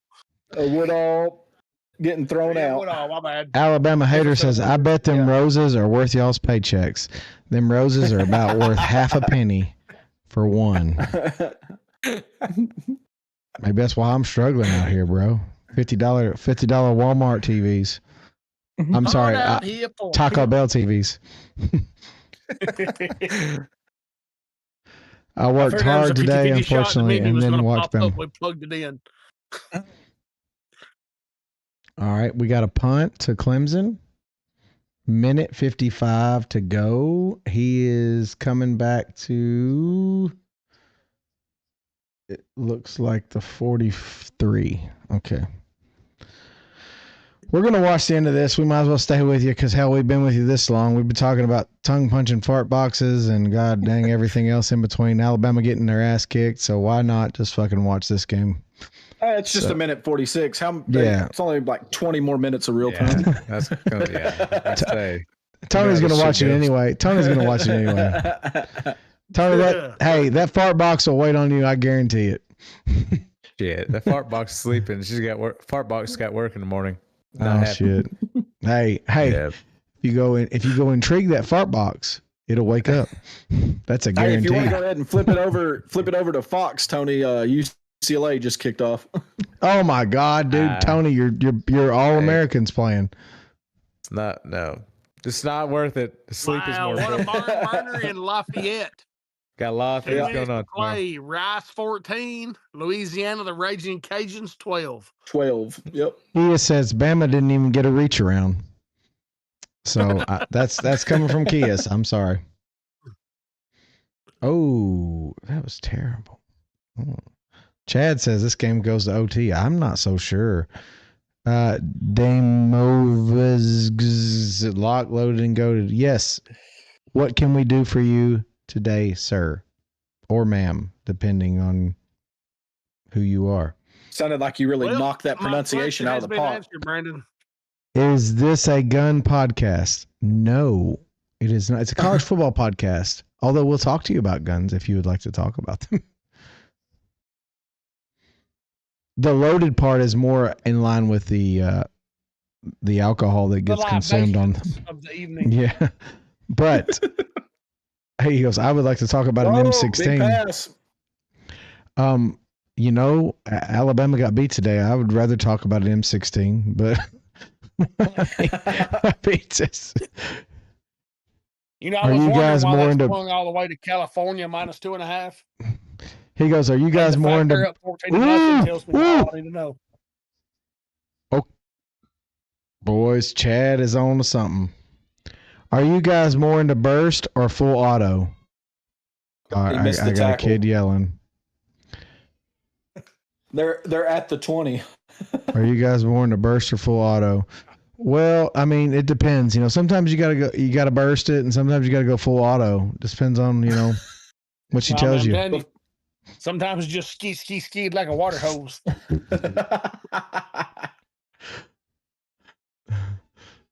Jeff, my fighting Hawaii Warriors are only down 4 after 1. Saw that. No, I'm trying to get some. There's 12 minutes left in the first quarter, and I'm trying to get some stats from this Utah UCLA game. Chad says, and Clemson takes it to OT. Did Clemson score, Chad? We're about to watch this play. They're at the 18. They didn't that play, so we got no team stats available so far. Unless Chad's like 30 seconds before in front of us. Alabama Hater says it's always next year for Bama. Dude, with this coaching staff, I'm not 100% sure next year is any better. I'm just going to be honest with you. Sounds like some Tennessee shit right there. Next year's our year. Yeah, you don't hear Bama fans say that. You don't hear Bama fans go. I've never said that. Here we go. I've never said that. Now, Bama fans gonna be passing 2 plates at church tomorrow. One for the taking, one for the buyout. You're damn right, Jordan, because we are dedicated. We are dedicated. Around. Anybody got something for the coach's buyout? Alabama Hater said, I was just kidding about next year. Lane Kiffin just scored a touchdown on Georgia State with 33 seconds left to put them up 63-7. Would you expect anything less from that guy? Joey Freshwater. That's going to be a cover for Ole Miss, and that's going to get Tony to 15. He is above both of y'all and clear of the biscuit. We got Joey Tapwater and Joey Freshwater. One's at Tennessee and one's leading Ole Miss. Dude, Lane Kiffin, I don't care what anybody says, dude. That dude can call an offense. That guy can call an offense, dude. Oh, that's true. I love him. And Sarkisian was so good up until this point, and I don't know, with the talent he had, does anyone doubt Texas's defense after today? I thought Texas defense played very, very well. It was just like their offense just missing this much. But, yeah. Chad says it's going to go to OT and Clemson's going to win in overtime, but it's 4th and 4 at the moment. That's LSU 15. So here's the deal. I know Dabo Swinney very well. He's going to call some bullshit fucking pick play, and he's going to miss it. He kicks field goal right here. He's going to miss it. Tries the onside. Wins it in regulation. No, it's a minute to go, Jordan. He's not. It's because it's on Fox, Jeff. Them and with Jimmy Ha. Here's the play.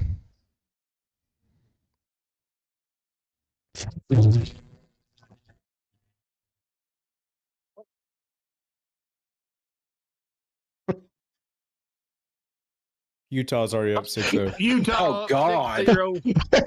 Oh God. Klubnik about got sacked and just threw it in the ground. Hey, I think I called that. That's GG's. That is it. 9 seconds, one time out. It's over. So congratulations, LSU. Wins his first opener. Did we all pick Clemson? We all picked Clemson. I think we did. I'll tell you a second. Yes, all 4 of us picked Clemson. That just goes to show you, and I think Tony, Jordan, everyone's talked about this. Preseason rankings don't mean shit. They don't mean shit, because what I saw today, it's over. You can rank the preseason what you want.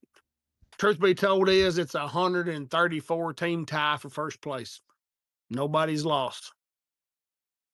Except for Army against Tarleton State. Well, I might have got the pick wrong, but at least I know that Clemson is frauds, and you guys can hop off their dick. How about that? Did call that. You did call that. Hop off the dick. You took a splooge to the face last year, and you said, "I'm going to learn from this. I'm going to learn from this, and I'm not going to pick them this." Just the Fighting Pardos looked good last night. The Fighting Pardos, Illinois. Pass batted down. I mean, Tony's a fan of many teams. He's a connoisseur of college football. Illinois, Indiana, all these guys are his fucking crew. Hey, Illinois and Indiana play here in about 3 weeks. Yep. Melvin got a perfect 28 in the Biscuit League.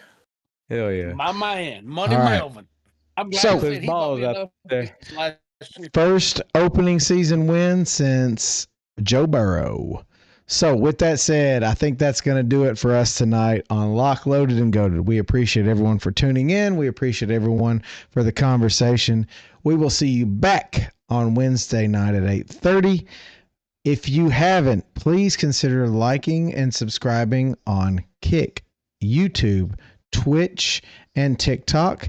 And if you feel so inclined, please go follow us and like us and give feedback on the podcast platforms, which is Apple, Spotify, and Amazon Music. We would greatly appreciate it and would help build the channel immensely. With that said, we appreciate everyone that has supported us and tuned in tonight, and we'll see you on Wednesday.